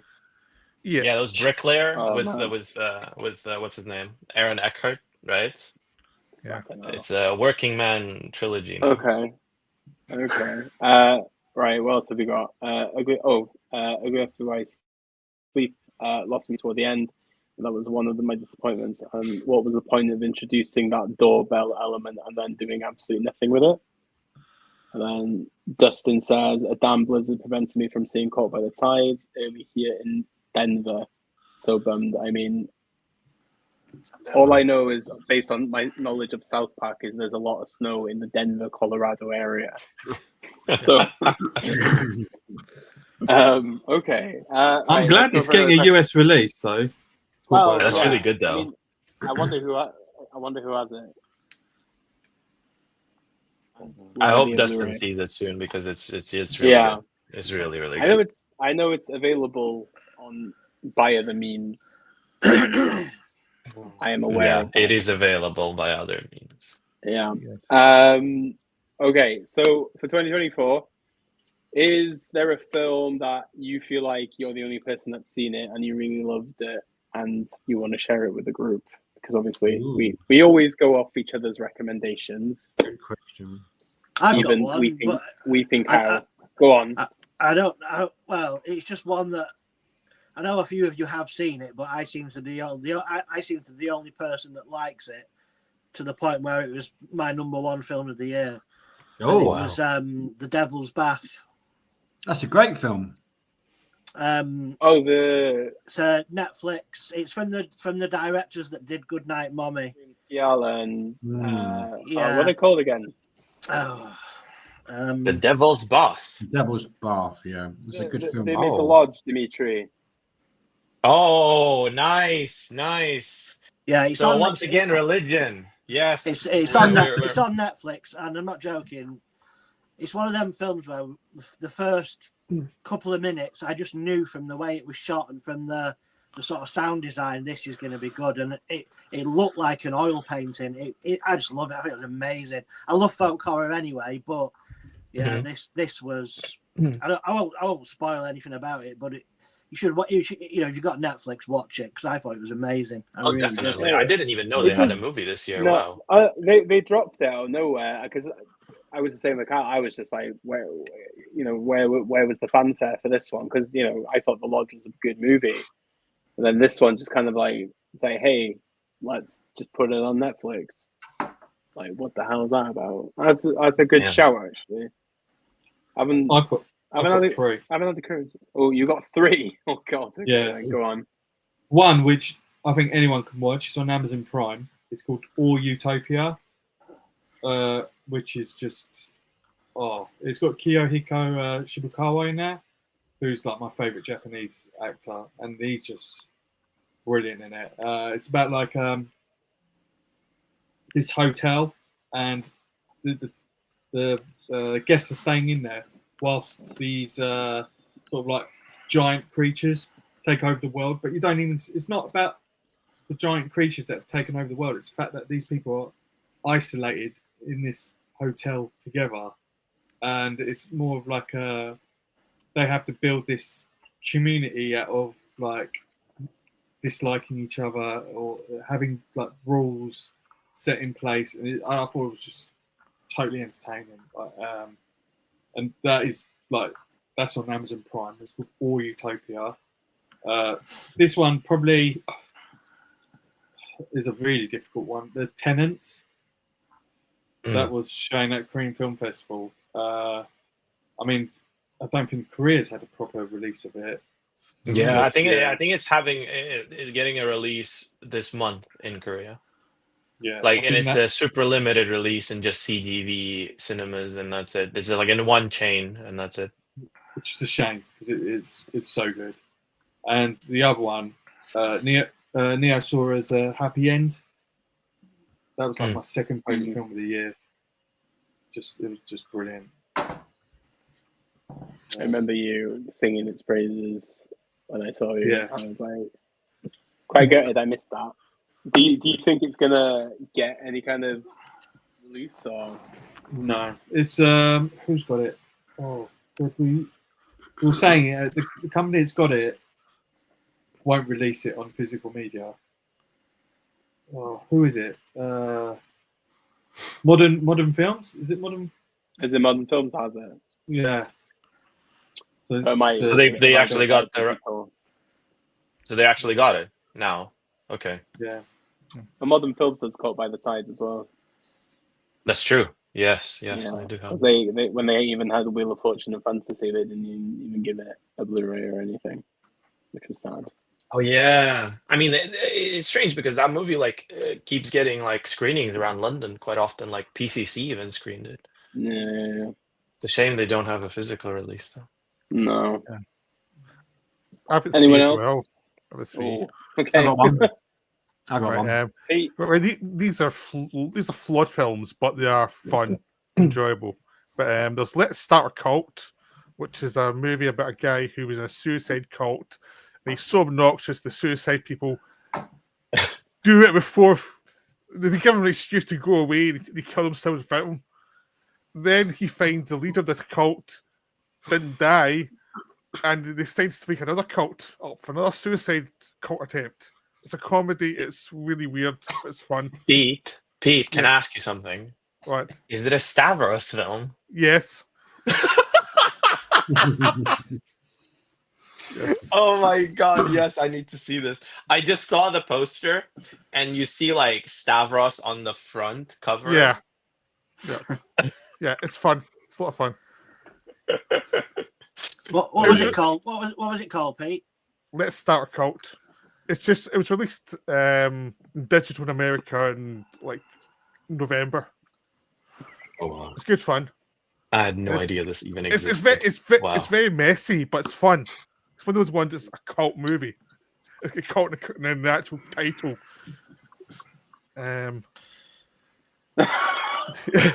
So yeah. That's crazy. That sounds really fun. Yeah. It sounds like those it sounds similar to Tim and Eric productions, I feel like, or Connor O'Malley films. If you saw a Rap World last year on YouTube, that's one that I feel like not a lot of people talked about. It's like a pseudo documentary about a group of misfits in America working in a cinema and trying to start a career in rap. It's hilarious. It's this comedian called Connor O'Malley. That's on YouTube as well. So I feel like that sounds similar to what you were describing, those scrappy productions they were by these kind of established comedians / podcast people. Yeah, it was just the premise got me so much. Was it fueled a suicide cult. That just was I have to see this film. This is so weird. In all honesty, it feels like the most Peter film recommendation we could get on the stream right now. I got one in the best way. This film was technically released in 2016 at film festivals only, and it just got a Blu-ray release this year. I happen to have it on me. It's called The Eye's Dream. Oh yeah, I've seen that Blu-ray. A notorious exploitation director from Japan made it, and it's about a woman who's obsessed with eyeballs, and she's being stalked by a serial killer who's also obsessed with eyeballs, and that's the plot of your movie. And it has some pretty dodgy scenes in it, but it's really interesting, I thought. I think I might have picked it up. It might be in my watch list. It's that been in your background for the last 2 or 3 weeks in your videos? That one. Which one? The eyeball one. It feels like it's been on I reviewed it. Yeah, because it's this rings a bell somehow. I've been waiting 8 years for that release, so. Yeah. Was it commercially released in Japan at least before, or is it just no? So it was in distribution limbo for 8 years. 8 years. That's crazy. Yep. Oh my god. Because I kept looking for an unsubtitled version, and it just never showed up anywhere. So until just this year. Wow.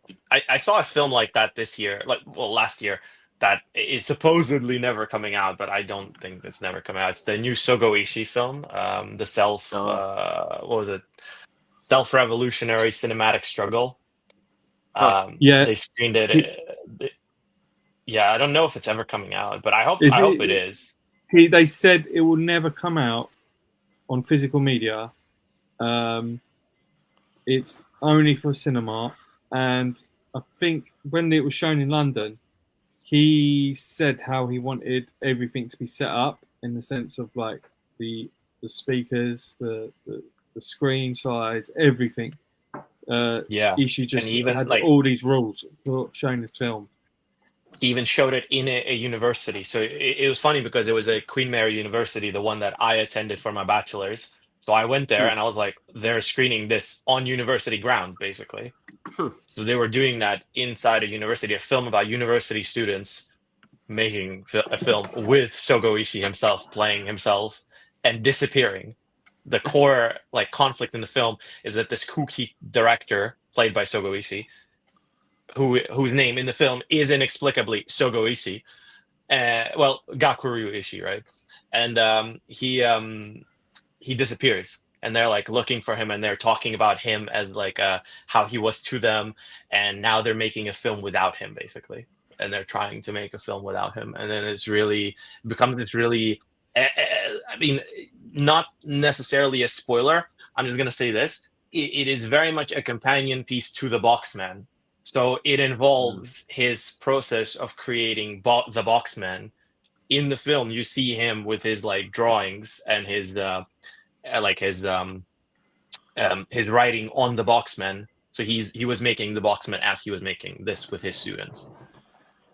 It's surreal. It's really bizarre. But it experiments with form. It kind of creates this own unique narrative, but in a way that feels closer to his work from like the 70s and 80s, like, you know, kind of more punk than you would expect from contemporary Ishii works. Yeah, I mean, The Boxman was just, for me. I mean, it's my favorite film last year. It was just so good. Yeah, The Boxman is stunning. I'm really hoping that gets a third window release here, like a Blu-ray release. Possibly. I mean, it's all dependent on special features. I mean, I was speaking to Adam Terrell about it. The day after I saw it, I said, "Are you releasing this?" And he goes, "It's all dependent on these factors." I mean, if it does get a release, I'll be hopefully super happy. You know, speaking of underseen films this year, there's one I really like, but I haven't had a chance to discuss with anybody really. It's this Hong Kong, like it's the highest grossing Hong Kong film this year. It's called The Last Dance. So it's this movie with Michael Way, right? It's with him and let me just check who the second cast member. He's like a modern comedian, Daya Wong. Yeah. Oh. So like so it's them, and they are. So Michael Way plays a Taoist priest, and Daya Wong plays a wedding planner, and it's set during COVID. So obviously not a lot of people are getting married. So he transitions to being a funeral service. And the whole film is about the struggle between kind of old traditions, new traditions, old Hong Kong, new Hong Kong, like kind of the hope that people had during the initial wave of the handover, like when people had hope for kind of the future of Hong Kong, and then this post handover Hong Kong, like post university, riots, protests, Hong Kong, this kind of divide between the two, told through the perspective of like a priest and someone who just does it for money initially, but then grows to appreciate the like human life and what it means to kind of have that in contemporary society, how tricky it is to separate your day-to-day duties with kind of the factor that you're dealing with bodies of dead human beings, essentially. And it's not just you are selling it, you are creating, you are letting them go into another realm, basically. So yeah, it really like emotionally affected me. I found it very moving. I thought it was a very good film. I mean, it's no surprise that it made as much money as it did. it's not as funny as people described it as. Like people were like, "Oh, it's like a dark comedy." Like I get there's a few sequences, but it's much more of like a family drama. I've heard so many good things about it, like loads. People that have seen it, because it was showing in a few Odeons in the UK. Yeah. It was surprisingly quite like it expanded. Like the first week it was only in like Odeon Haymarket in London, and then I saw it at Greenwich O2 Cineworld, which was very surprising. So they did expand there, like, because it was all full. Like for the whole week you couldn't find seats for it. So that was really, really good. Like I would recommend that wholeheartedly to anybody. If anybody asked me like what's the film that you would show like your family, I would be like, yes, that's the one. Even though it is fundamentally really difficult to watch because of the subject matter, I think it's very humane. It touches upon like a subject that rarely gets explored. So I think Dave, I think you would really like that one actually. Like now I'm thinking about it. I think you would really like that. I've got two actually. I'm going to mention. One is like a family film. It's the guy or the couple that did Loving Vincent did this film called The Peasants, which is that, you know, the painting cinema that they do, and it's a very old Polish story, and it's a fantastic story. The ending is really, really dark. Well, it's not a spoiler, but it just looks so beautiful, and the acting is fantastic, and that just blew me away. I don't hear many people talking about it. It's made in 2023, but it got put onto Mubi, I think, early 2024. So I'd recommend that one if you want, like, anyone could watch it.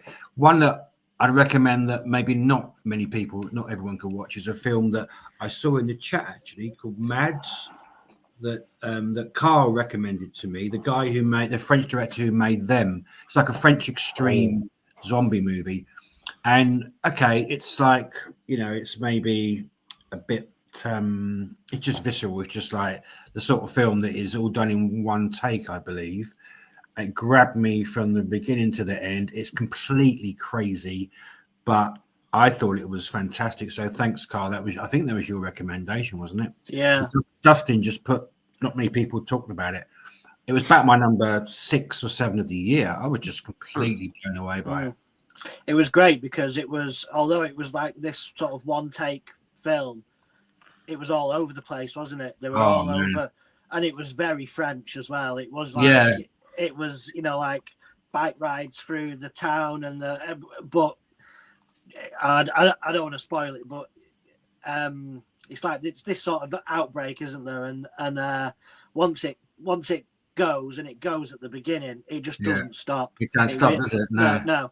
And it is brilliant, absolutely brilliant. I'd say it's one of those films, like, you know, when you think about Inside and Martyr, but it's kind of the French extreme genre. But I watched Them, which is like his famous. He's only made like a couple of movies. Bored, didn't like that at all. So. That was a very low movie. I know I'm probably not popular for that, but well respected. No, Dave, movie, I agree with you. Home invasion movie, but it had its moments, of course it did. But I thought this director's fantastic. He's only made like a couple, 2 or 3 movies, so I'm straight away. I bought them on Blu-ray, and The Eye remake. Terrible, well. Yeah. Oh god. Yeah. Oh really? Oh yeah, that's good. Yeah. That's true. Really? That was a great moment. Oh wow. I'm surprised. The Jessica Alba one. Yeah, that's what he made. Probably like the biggest like movie he made, I think, outside of France. Yeah. Thank you for reminding me of that one, Eric. I think Pete had 2 more, right? Yeah, with 2 of these are quicker ones. Time Stalker, a slow film that came and went very quickly. This woman who's upset with this guy, and she keeps on living in different lives, keeps on dying and reincarnated, and still stalking the same guy, which is a fun movie. It's weird, it's funny, it's flawed because the budget obviously was not as big as it needed to be, but it's got a kind of perky attitude.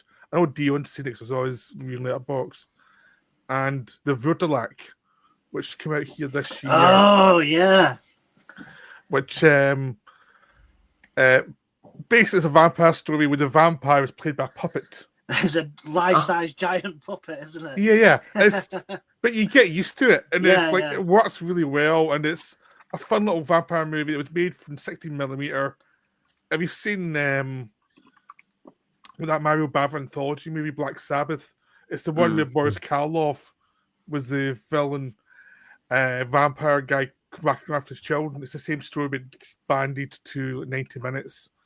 It's been released on iTunes. Like, it was released in France last year, but or 2023, we got it last year on iTunes. It's a fun one. It's flawed, but it's enjoyable. It's an enjoyable film. Okay. Has anybody here seen The Count of Monte Cristo? Speaking of French films, Yeah, that's the one I'm really looking forward to. I missed out on it when it was in cinemas. yeah. I'd but say I say it was this year's Three Musketeers. You know, when they released them. I really like those Three Musketeers movies, and it's like that. Really surprisingly good. I looked at it. I thought, oh, it's going to be all right, but no, I thought it was really good. Oh, okay. Now I'm glad I missed out on them. Let's clear this chat. Stiff Kittens, hi, Host and Co. Hello. How many have seen La Chimera or Close Your Eyes? I mean, I know Dave's seen Close Your Eyes and has some very interesting thoughts on it, probably. La Chimera is really good, in my opinion. Yeah. Dave gave it 2.5, I think. Close Your Eyes, right? Yeah, didn't like it. I loved it. Very boring film. Good enough to be wise. I thought the documentary Untruth, the psychology of Trumpism was pretty good, but it's hard to emotionally distance oneself from the subject matter and evaluate the film properly at the moment. I've not actually seen that one. Dustin, I've not heard. Mads just talked about that one. Yeah. Good enough to be wise. Has the Spanish Blu-ray Close Your Eyes really the one to get? I still need to see it. There is a. I'm sure I've got an English. It may have been US. I can't remember. I know there's either an English or a US Blu-ray of it because I've got it. Steve Kitten says Delinquents was fantastic too. Can remember the name of the film. That was a great one. And Mogawi, If the Stars Had a Sound. I've still not watched that. Quite like Mogawi. Okay, interesting. Where are we on? Okay then. I mean, obviously everybody's made a list at the end of the year anyway. We kind of really know what everybody's picked. But I mean, how about what is the best film you've seen in 2024 that you will actually probably watch numerous times? Good question. Because there's no point making generic. Wiki with my family, probably. Okay. Does it have to be a new film, or can it be like a film from? I mean, whatever you want. Like released in 2024. Yeah, I mean, what's the a new film that you actually will watch over and over again? I'll probably watch I'll probably watch The Beast a few times. Yeah, I loved The Beast. That was really good. I've seen Long Legs twice. I probably will watch it again. I've seen I'm watching Nosferatu probably 3 or 4 times this year. Yeah, for me, Shadow of Fire. Like, it came out this year. Sakamoto film. It was a brilliant film. I love Sakamoto films, so that's probably the one I'm going to keep going back to. It's not one you watch every year, but it's one you'd watch every couple of years. More than because it's really brutal. It's not one you just chuck on. I think I've already seen Love Lies Bleeding a few times. Good choice. I mean, if I'm being honest, I'm probably going to watch Terrifier 3 every holiday season. That's a good one, definitely.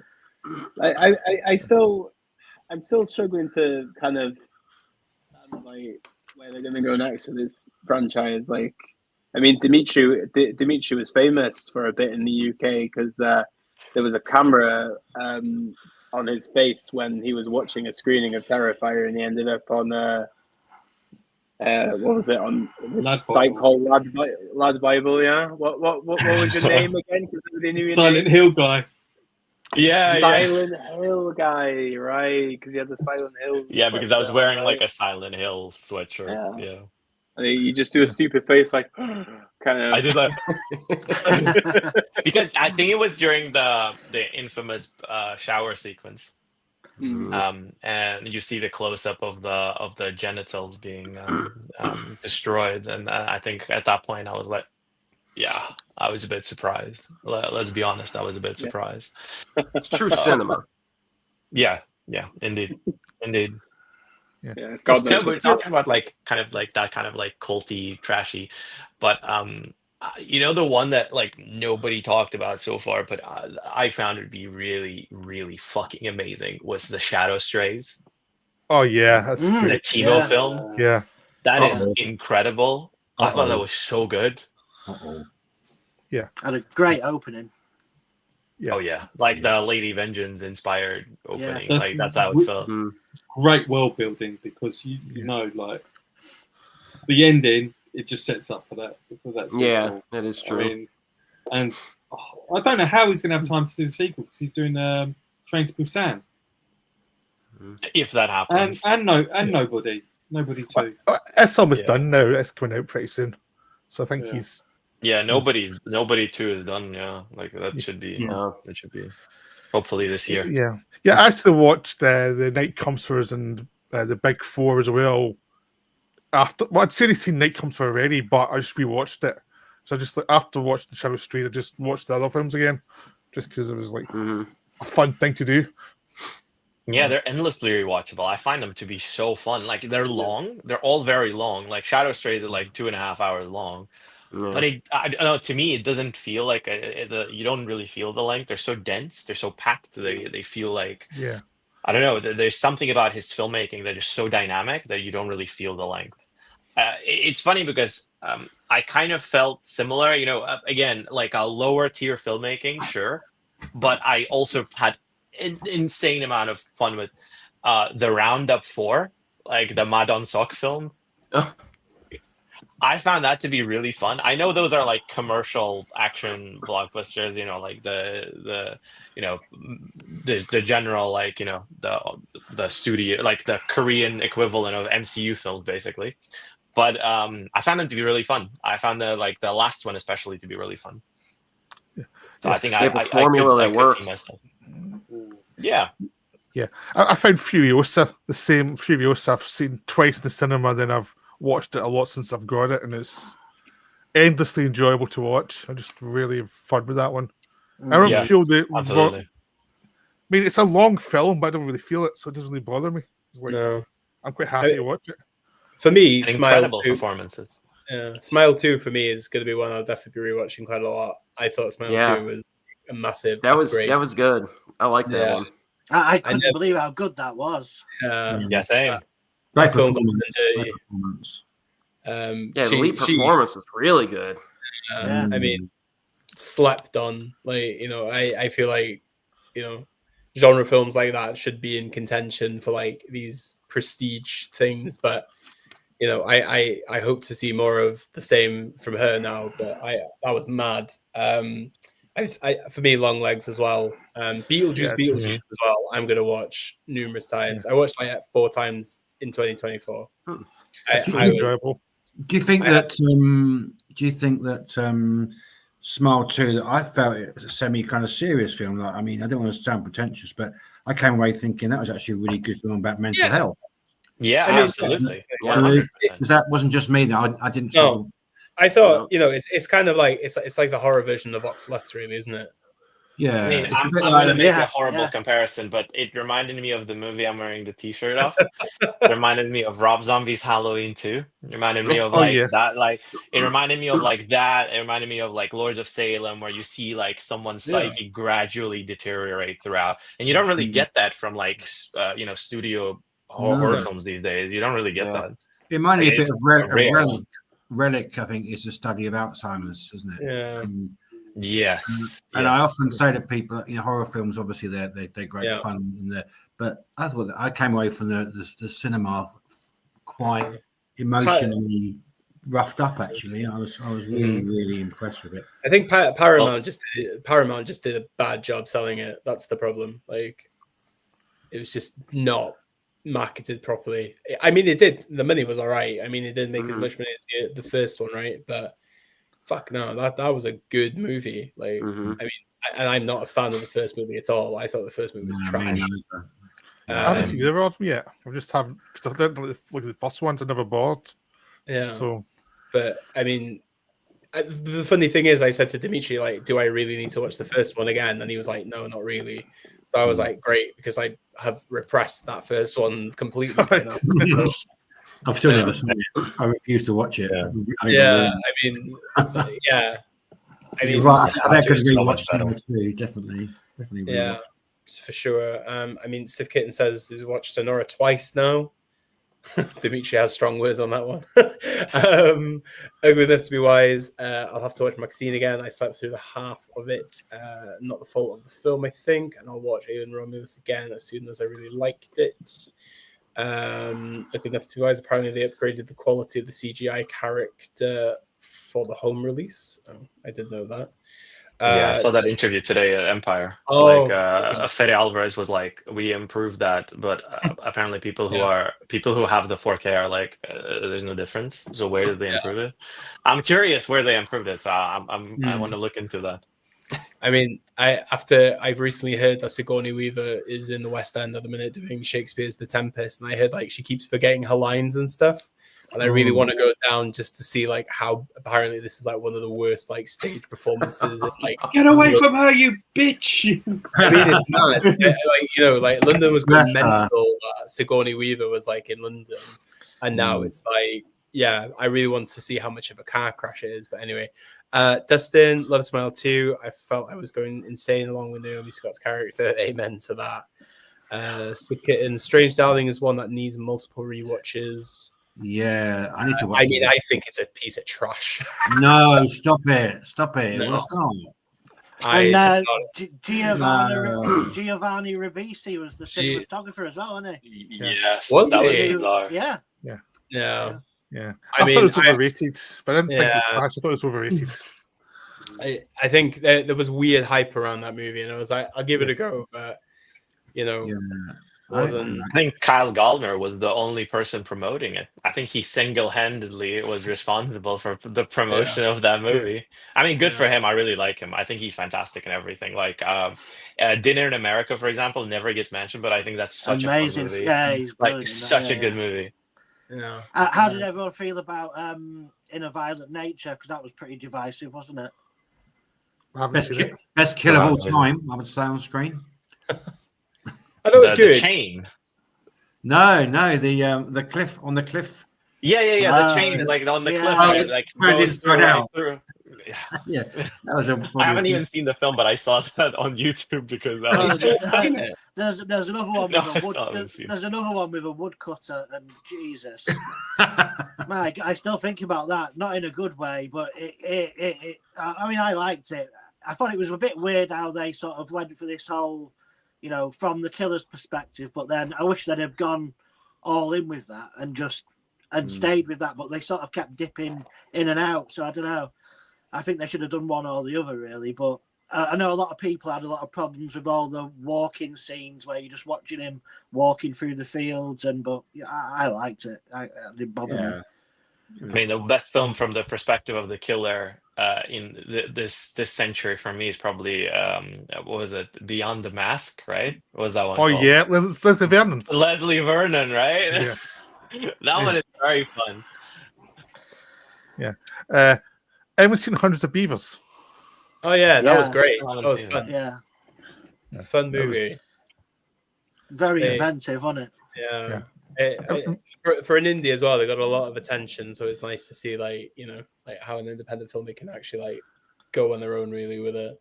But no, I thought it was a great movie. Stiff Kittens also say Beetlejuice 2 was disappointment, really let down. Oh no! That was great. Okay, looking into 2025 then, what are we looking forward to? Ruben Östlund's new movie. Okay. The one set on the plane, right? I just think that sounds everyone's again iPads to me. I love down. It's an exercise in boredom. You want to? I just really looking forward to it. I don't know why. He's obviously a great director, but Yeah, straight away. I'm gearing up for Park Chan-wook's new one, No Other Choice. Oh, yeah. It's coming, which is exciting. I'm gonna be super basic, but I'm gonna say the monkey.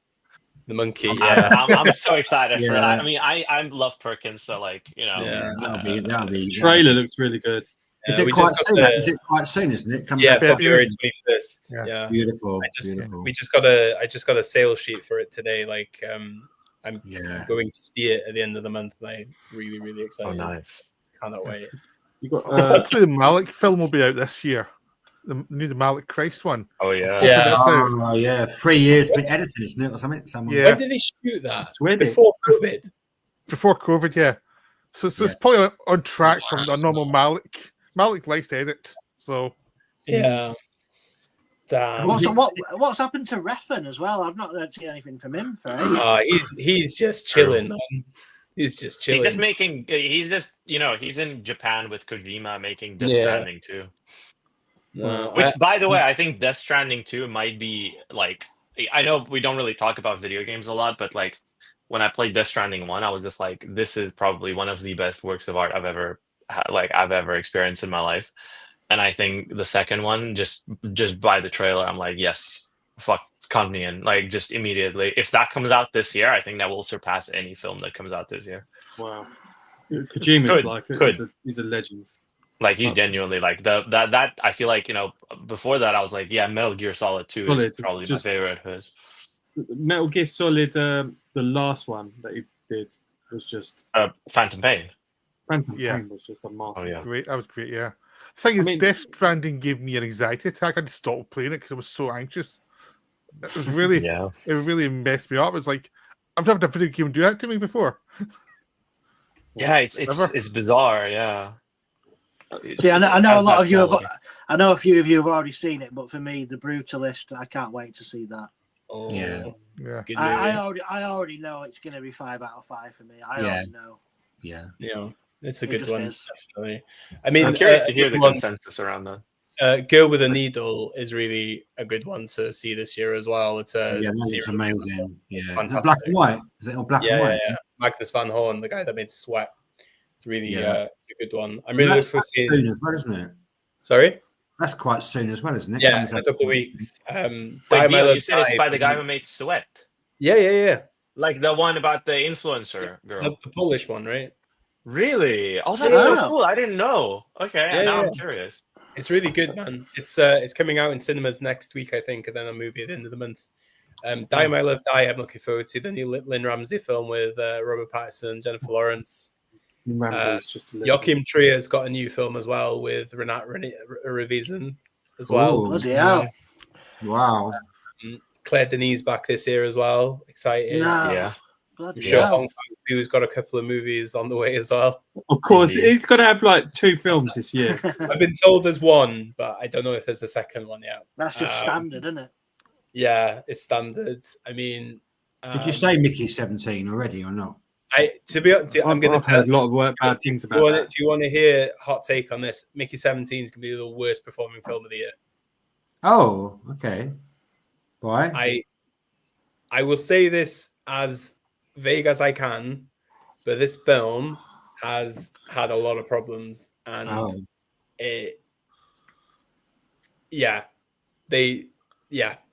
all I'm going to say.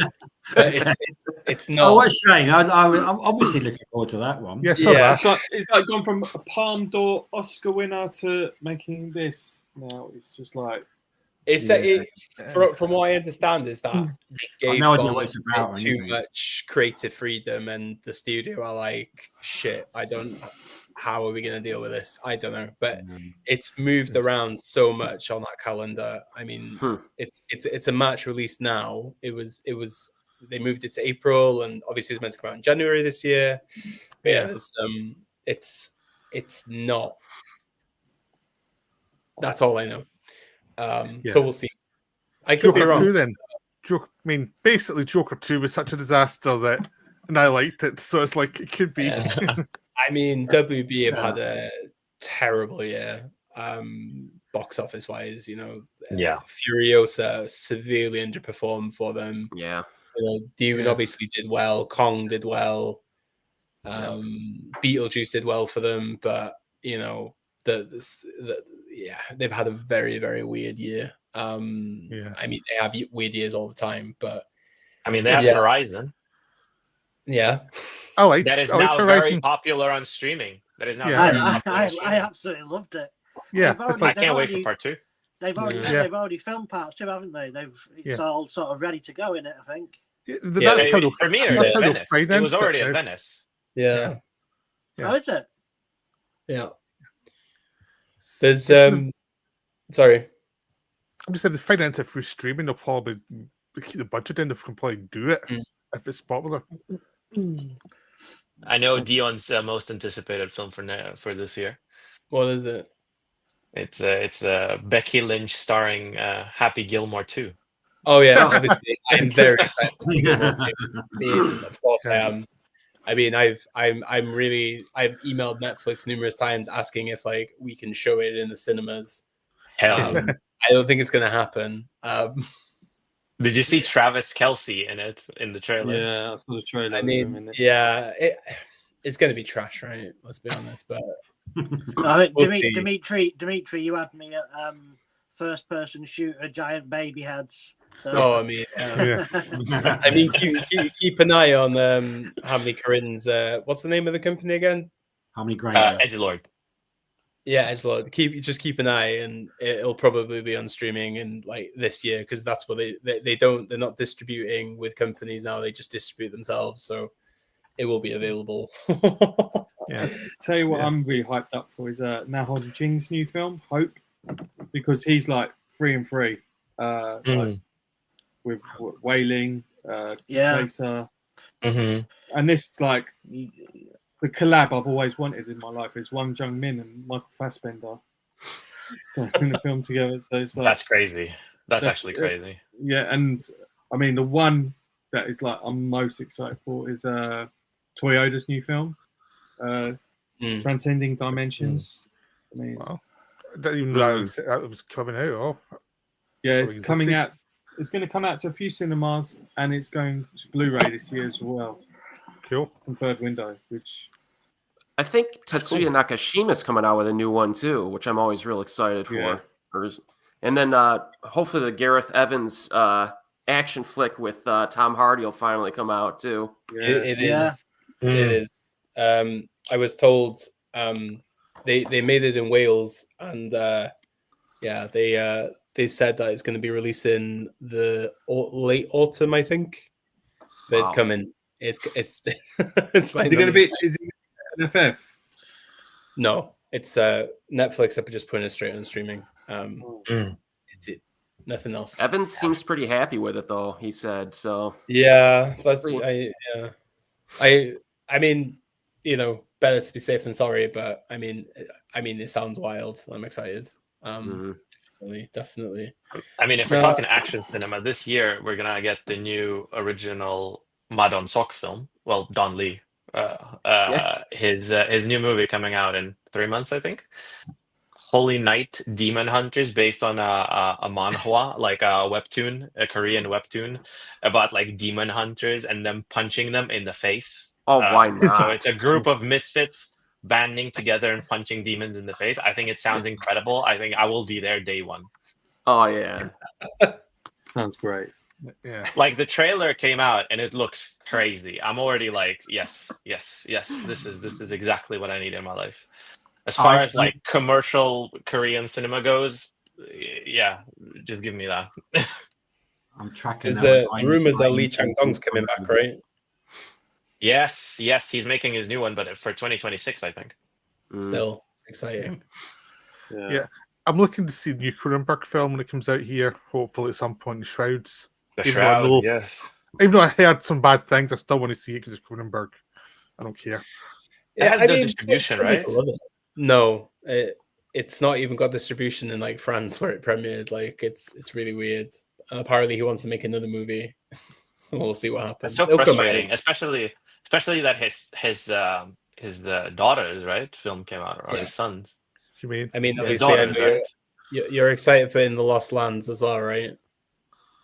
Oh fuck yes. Oh my god, sorry. Pardon my language, but I am uncontrollably excited for the new Paul W.S. Anderson movie. The trailer just came out. It's with Dave Bautista and Mila Jovovich. Oh yeah, so it's that based on a George Martin story. It looks gloriously 2000s. Like it looks does. like a movie that would have come out in 2005. Yes. It's like a breath of old air. I need that, especially amid every single blockbuster this year looking dour. Like I think, like if we look at like some of the like studio films, the only one I'm actually looking forward to would be F1, like the Brad Pitt, Joseph Kosinski film. yeah. But other than that, there's really nothing all that interesting. I think Superman looks really bad. Yeah, I do I too. don't like that trailer at all. I do too. WB is gonna again bad year. No, I'm looking forward to Superman because I like James Gunn. So I'll give it a chance. I'm looking forward. How many times are we going to see that same story again? Though it's not. Surely it's not going to go back to the beginning again. No, it's not. No. Well, at least that's something. Yeah. Yeah, I mean, like. We have that. We have like Jurassic World made by Gareth Edwards as well, which is so bizarre.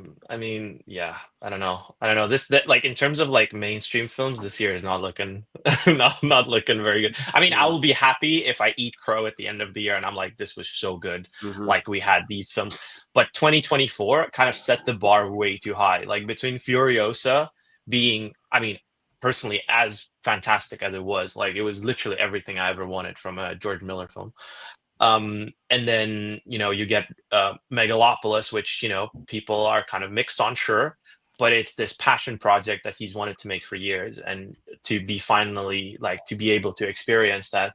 I think 2024 was a landmark year for these like passion projects from these filmmakers. Like even Caught by the Tides felt like a film that Zhizhanka wanted to make for quite some time because of how it incorporated all that footage from his previous work. So yeah, I feel like 2024 felt like that year for established authors, maybe established creators kind of making the films they've always wanted to make.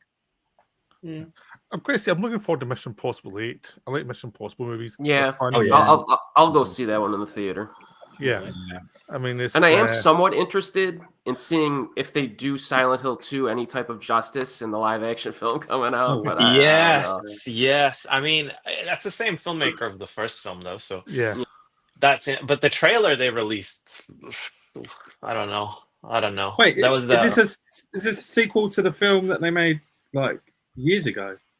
No, it's just an adaptation of Silent Hill 2. It's made by the same director. The writer is different, so it's no longer by Roger Avery, who wrote the first Silent Hill. It's by someone else. It's a direct adaptation of Silent Hill 2. So obviously they're going to have a lot of like audience from the people who played Silent Hill 2 from the remake. So that's cool. But at the same time, we'll see. I mean, the trailer was very rough because it was like work print. Like the leaked trailer they released was like a work print, right?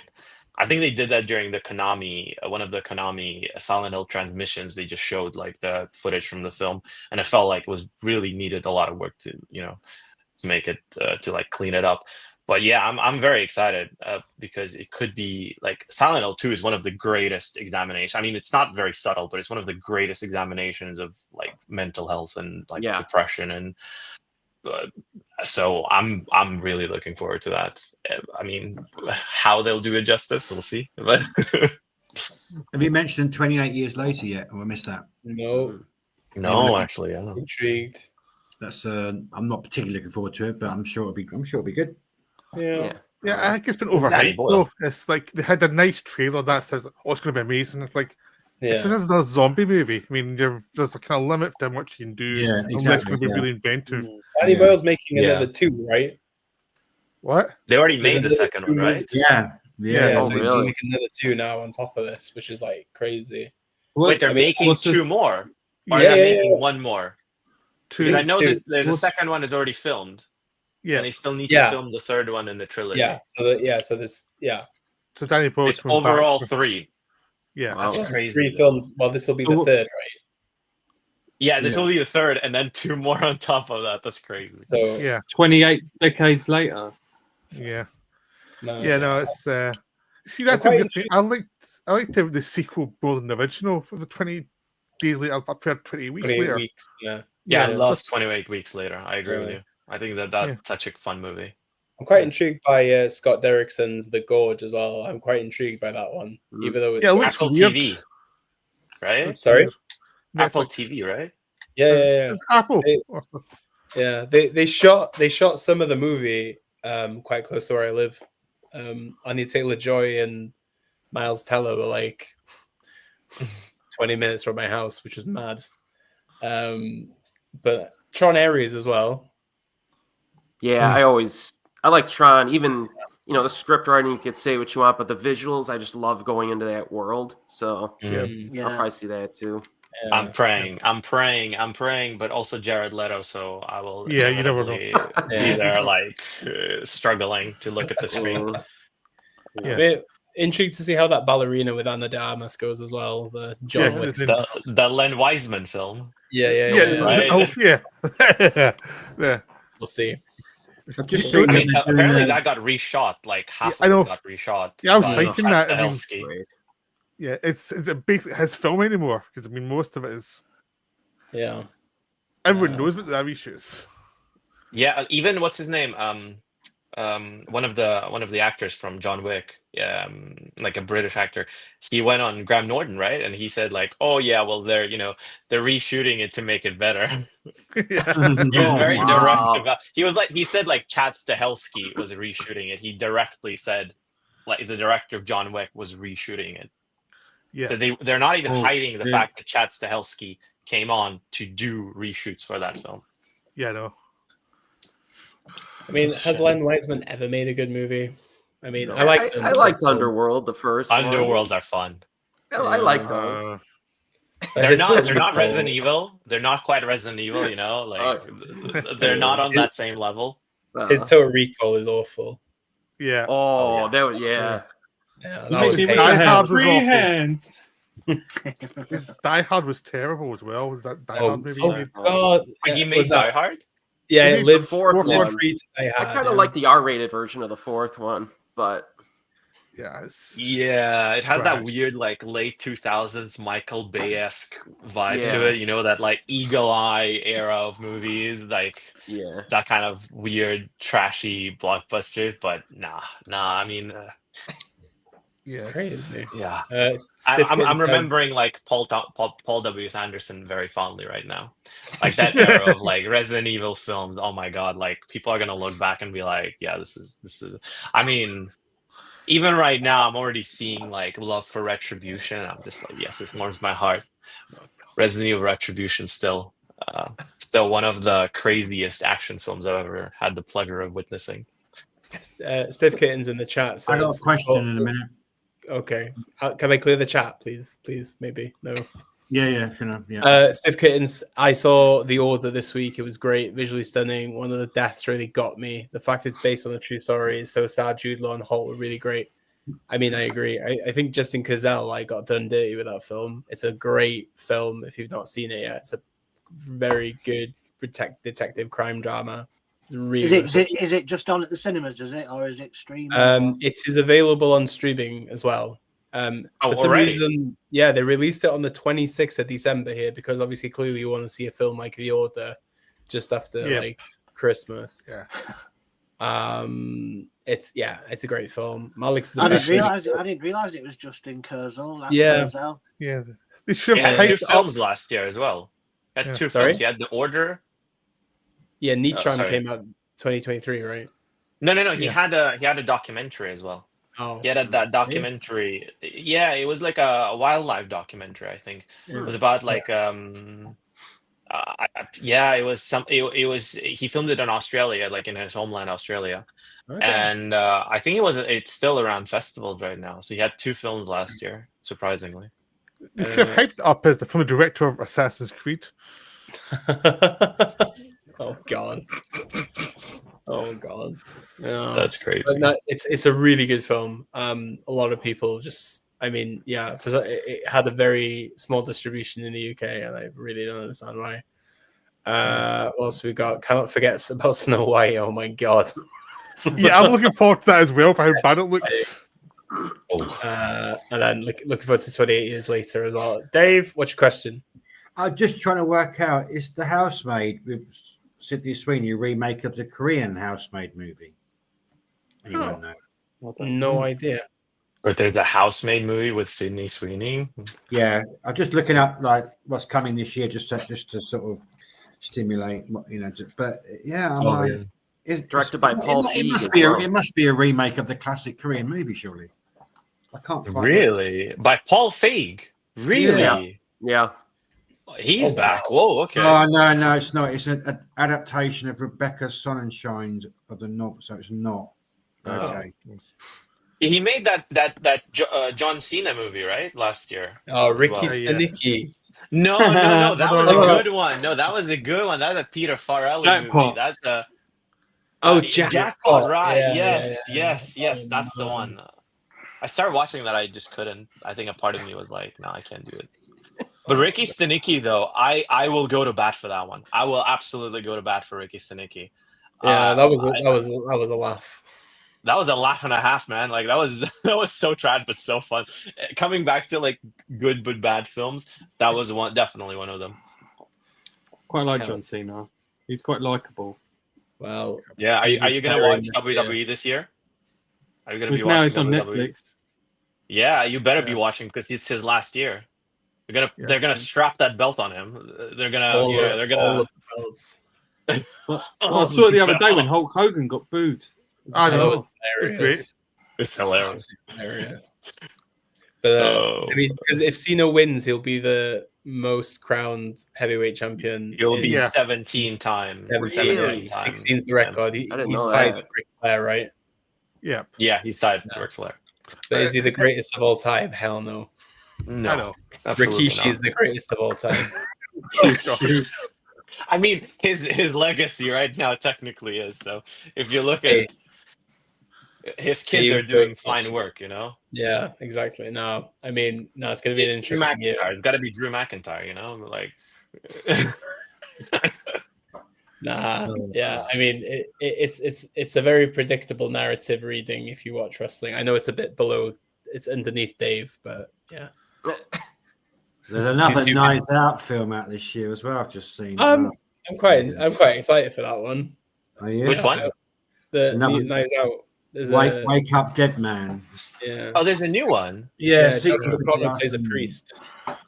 Yeah. Oh, wow. Oh, yes. I remember the set photos for that. Yes. Daniel Craig. Oh, Kaylee Spaney, how you pronounce it. She's in it, obviously. Who else? That's really cool. Josh O'Connor's in it. Okay. Yeah. Oh, yeah. That might be really good, actually. Glenn Close. Mila Kunis. What happened to her? Mila Kunis. Oh, wow. Jupiter Ascending happened to her. Jeremy Renner's coming back from the hospital as well.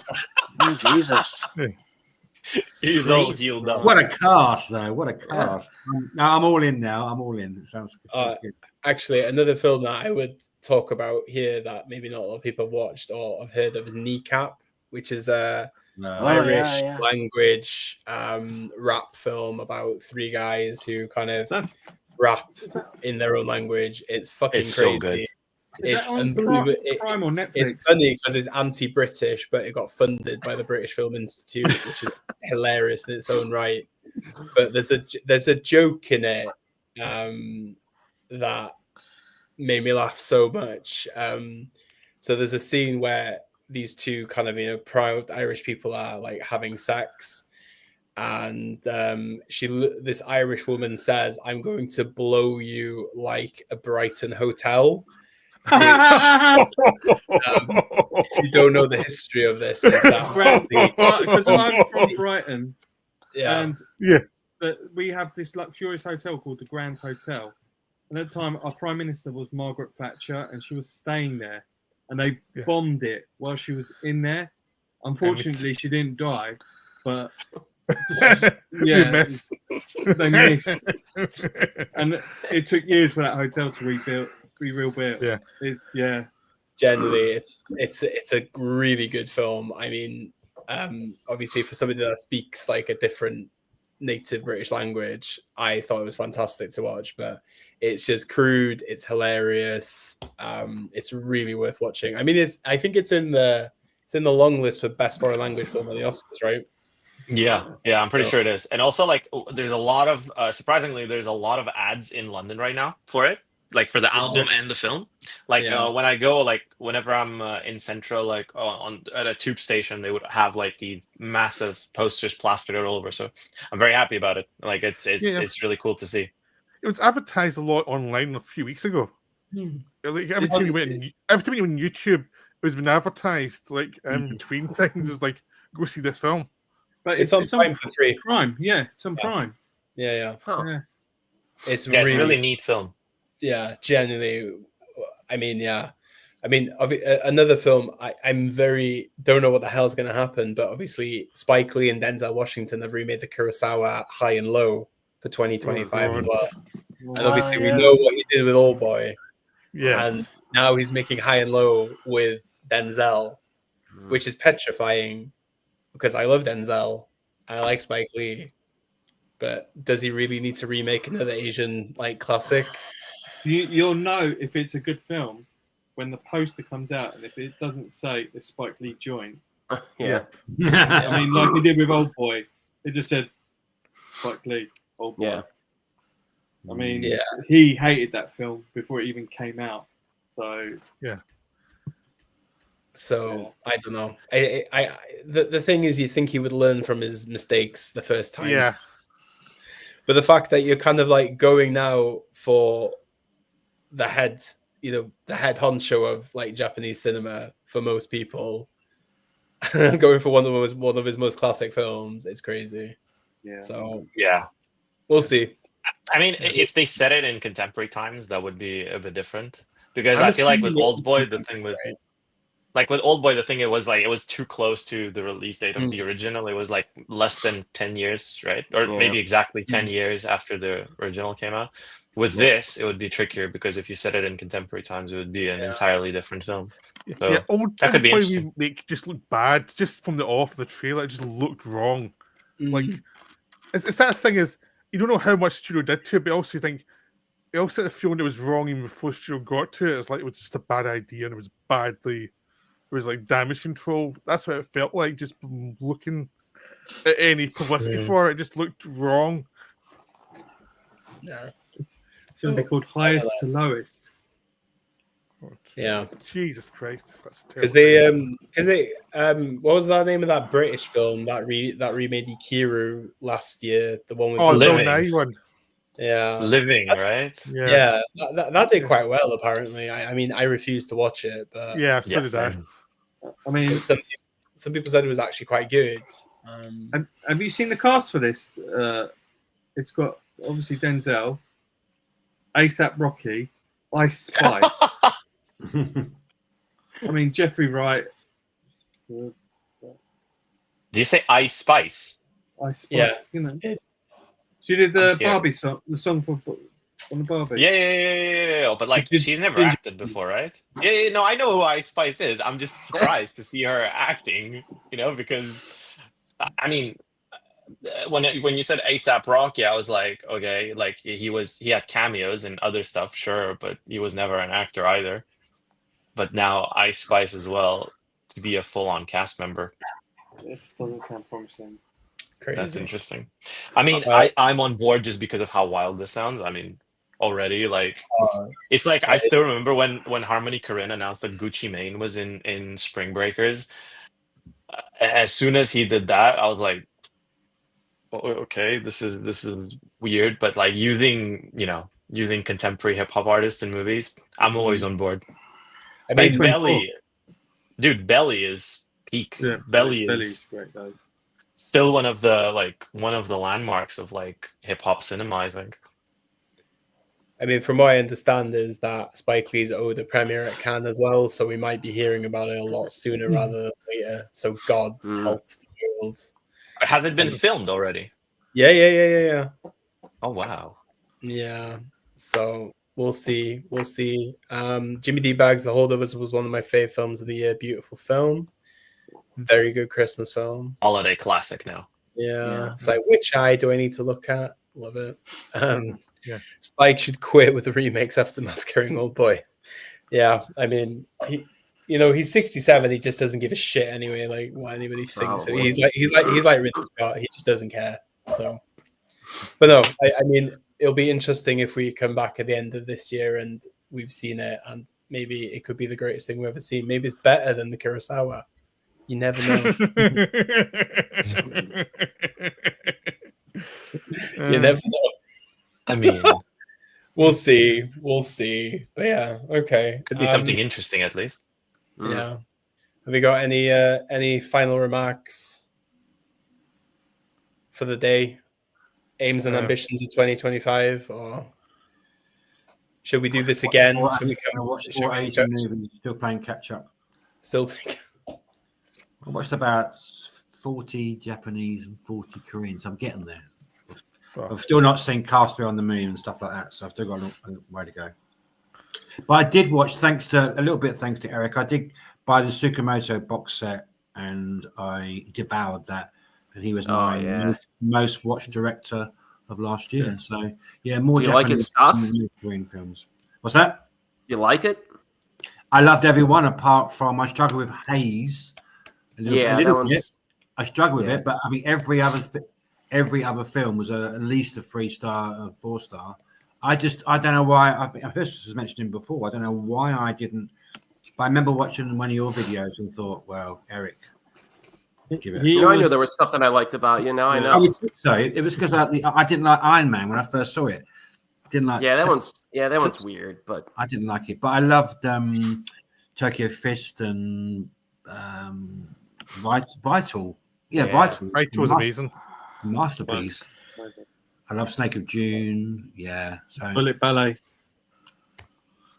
More Asian movies for me. I mean, 2025 looks packed already. I mean, we'll see how it fares. Hopefully, we do this again. Maybe we do like a half a year catch up and final catch up at the end of the year to see whether our predictions were correct. I mean, I'm always riding for horror cinema. I want some more genre cinema. I want some action cinema. Yeah. I want some of that quality stuff. I mean, I'm excited for a lot of Japanese adaptations of some of the manga stuff that they're doing. There's a few interesting stuff that is slated for this year. In terms of like, a lot of quite a few Korean films that I'm looking forward to. Already mentioned a lot of them. In terms of horror, I think Final Destination, we'll see how that fares. We haven't had the Final Destination movie in so long. I know what you did last summer. I know what you did last summer. I know what you did last summer, indeed. I'm very excited to see that. We'll see how that fares. I mean, a lot of these, like, coming back to like films that are way too late, and these legacy sequels, like we had Alien Romulus last year. This year we're going to have something like I Know What You Did Last Summer, and I've taken that. So we'll see how that goes. I mean, the trend is there. The trend is that people really like watching the stuff that they've already seen before, remade in a similar fashion. But hopefully they bring some more original ideas. Hopefully we get more stuff like Longlegs this year. That was fantastic. Hopefully we get more interesting. Exactly. Yeah. Oh God, hopefully there's more interesting stuff like that. I mean, I'm very excited. I think there's a potential for a very fruitful year when it comes to genre cinema. Yeah. Well, let's hope there's some good films and some train wrecks to enjoy. just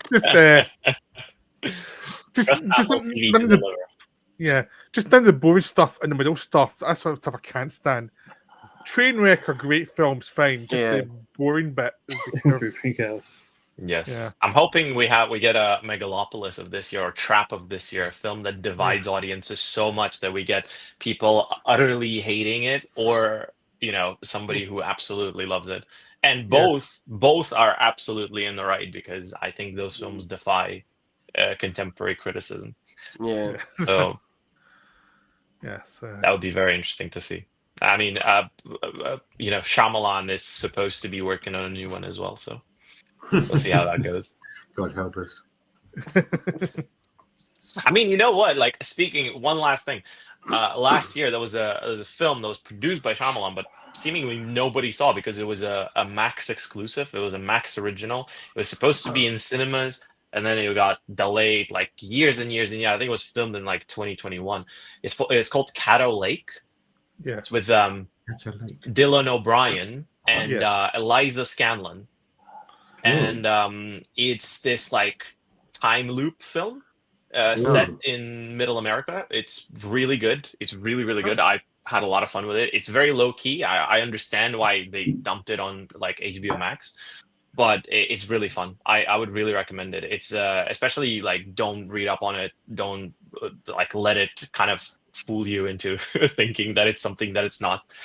So yeah, that one is really good. Yeah, I actually saw a Dylan O'Brien film last year, not a few years before. Was Love and Monsters, and that was really enjoyable. It was that's so much fun. Yeah, very surprising because it just looks cheesy as hell, but you actually watch, it's like, oh, this is well made. This is really well done.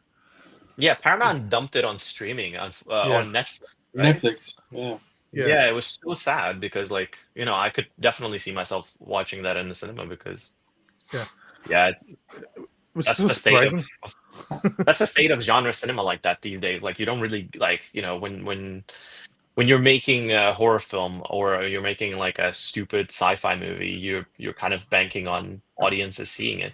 Like even the films that we discussed today, like a lot of them were Shudder originals that I unfortunately didn't get a chance to see. Yep. So hopefully, Caddo Lake, did you say? Yeah, it's called Caddo Lake. It says it released in October 2024.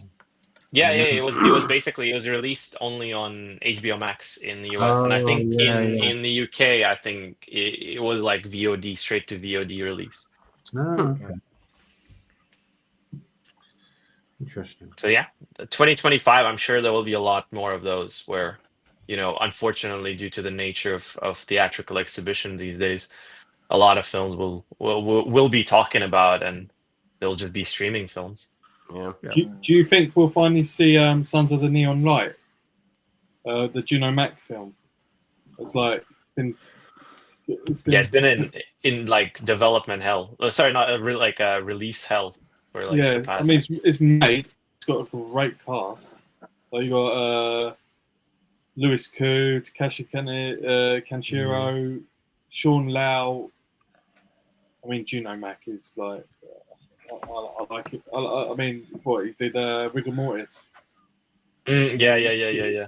For his second film to be like this long after post production to not get a release, we've been talking about it. I don't know what's happening with that. What happened with it? Because like that's completely done, right? People were falling out on set. Apparently, oh wow, loads of people were falling out. And wait, did Louis Koo produce it with his company or no? Because he has that like one whatever. I don't remember the name of the company. It's like something, and like he sometimes produces his own films.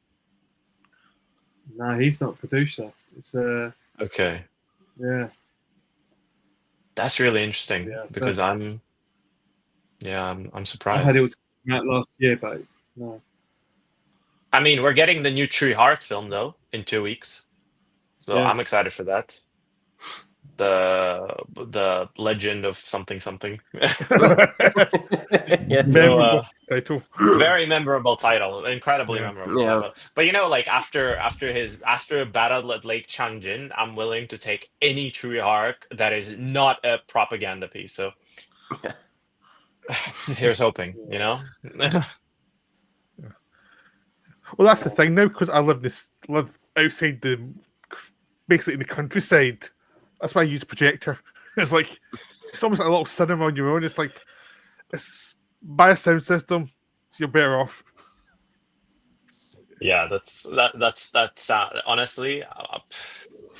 I wish. I mean, I projected something once on my wall here, and it looked so horrible that I vowed to never do that again until I actually have a proper, decent setup. Yeah. So I did this during the lockdown, and it actually helps a lot. It was like, because you get an indie film, you can actually watch it properly rather than just be like watching TV or something. So, yeah. I mean, honestly, like I feel like again, Dion asked for 2025. I think we're gonna discover a lot of new stuff. I think there's potential for discovering a lot of new interesting filmmakers, maybe new kind of new, even somebody experimenting not just with narrative and form, but kind of doing something fresh and original. That's kind of what I'm looking forward to. Every year I'm hoping that happens. I mean, it never does, but you know, especially now in America, it's going to be a very difficult period, I guess, for everything, let alone cinema. And maybe we'll get some combative pieces. I mean, we had some of the more interesting films we had during the George W. Bush era, and early Trump days. So maybe history will repeat itself. Maybe history will, maybe cinema will become that kind of mirror of reality. We'll see. Yeah. Well, Quentin will make a film when he'll deliver. He always does a. I know one of his dropped on Mubi today. The one with Leah Seydoux in. It's brilliant. Yeah, love it. It's I mean, I thought Yannick was one of my favourite films but he normally churns out the most original films. I mean, Dali was so good. Yeah, that was also great. I've just seen Dali was fantastic. Yeah. Yeah, I found the title of the Tsui Hark film, and it's actually even more complex than I thought it is. It's called The Legend of the Condor Heroes, The Great Hero. Fantastic title. They made that television series a million times. So now they're making That's what I said to Dimitri. When he told me, it's like, oh my God, how many times are we going to see this? And that's like, you know, it's interesting because they're releasing that and Creation of the Gods 2 for Lunar New Year. So they're gonna be fighting for that box office. But IMAX is going to Creation of the Gods, from what I've heard. So like all of the big screens are going to Creation of the Gods too. So hopefully we're getting like some kind of US UK release. But you never know with these productions, you know. I mean, I went to see this Chinese movie called Honey Money Phony this week, and it was this really like, I mean, it's kind of like a heist movie. It's like a heist comedy. It's silly, it's stupid, but hyperactive, very much like, you know, using like YouTube ass sound effects in the background for like comedy purposes. But I mean, you kind of know that going in, so I enjoyed myself. Hopefully we get more of that kind of distribution, maybe like some of the local films being released in the US and UK, because I feel like that's sorely missing. That's something that we all need to experience, because, you know, enough with these like auteurs getting the limelight. We need to see some trashy local cinema.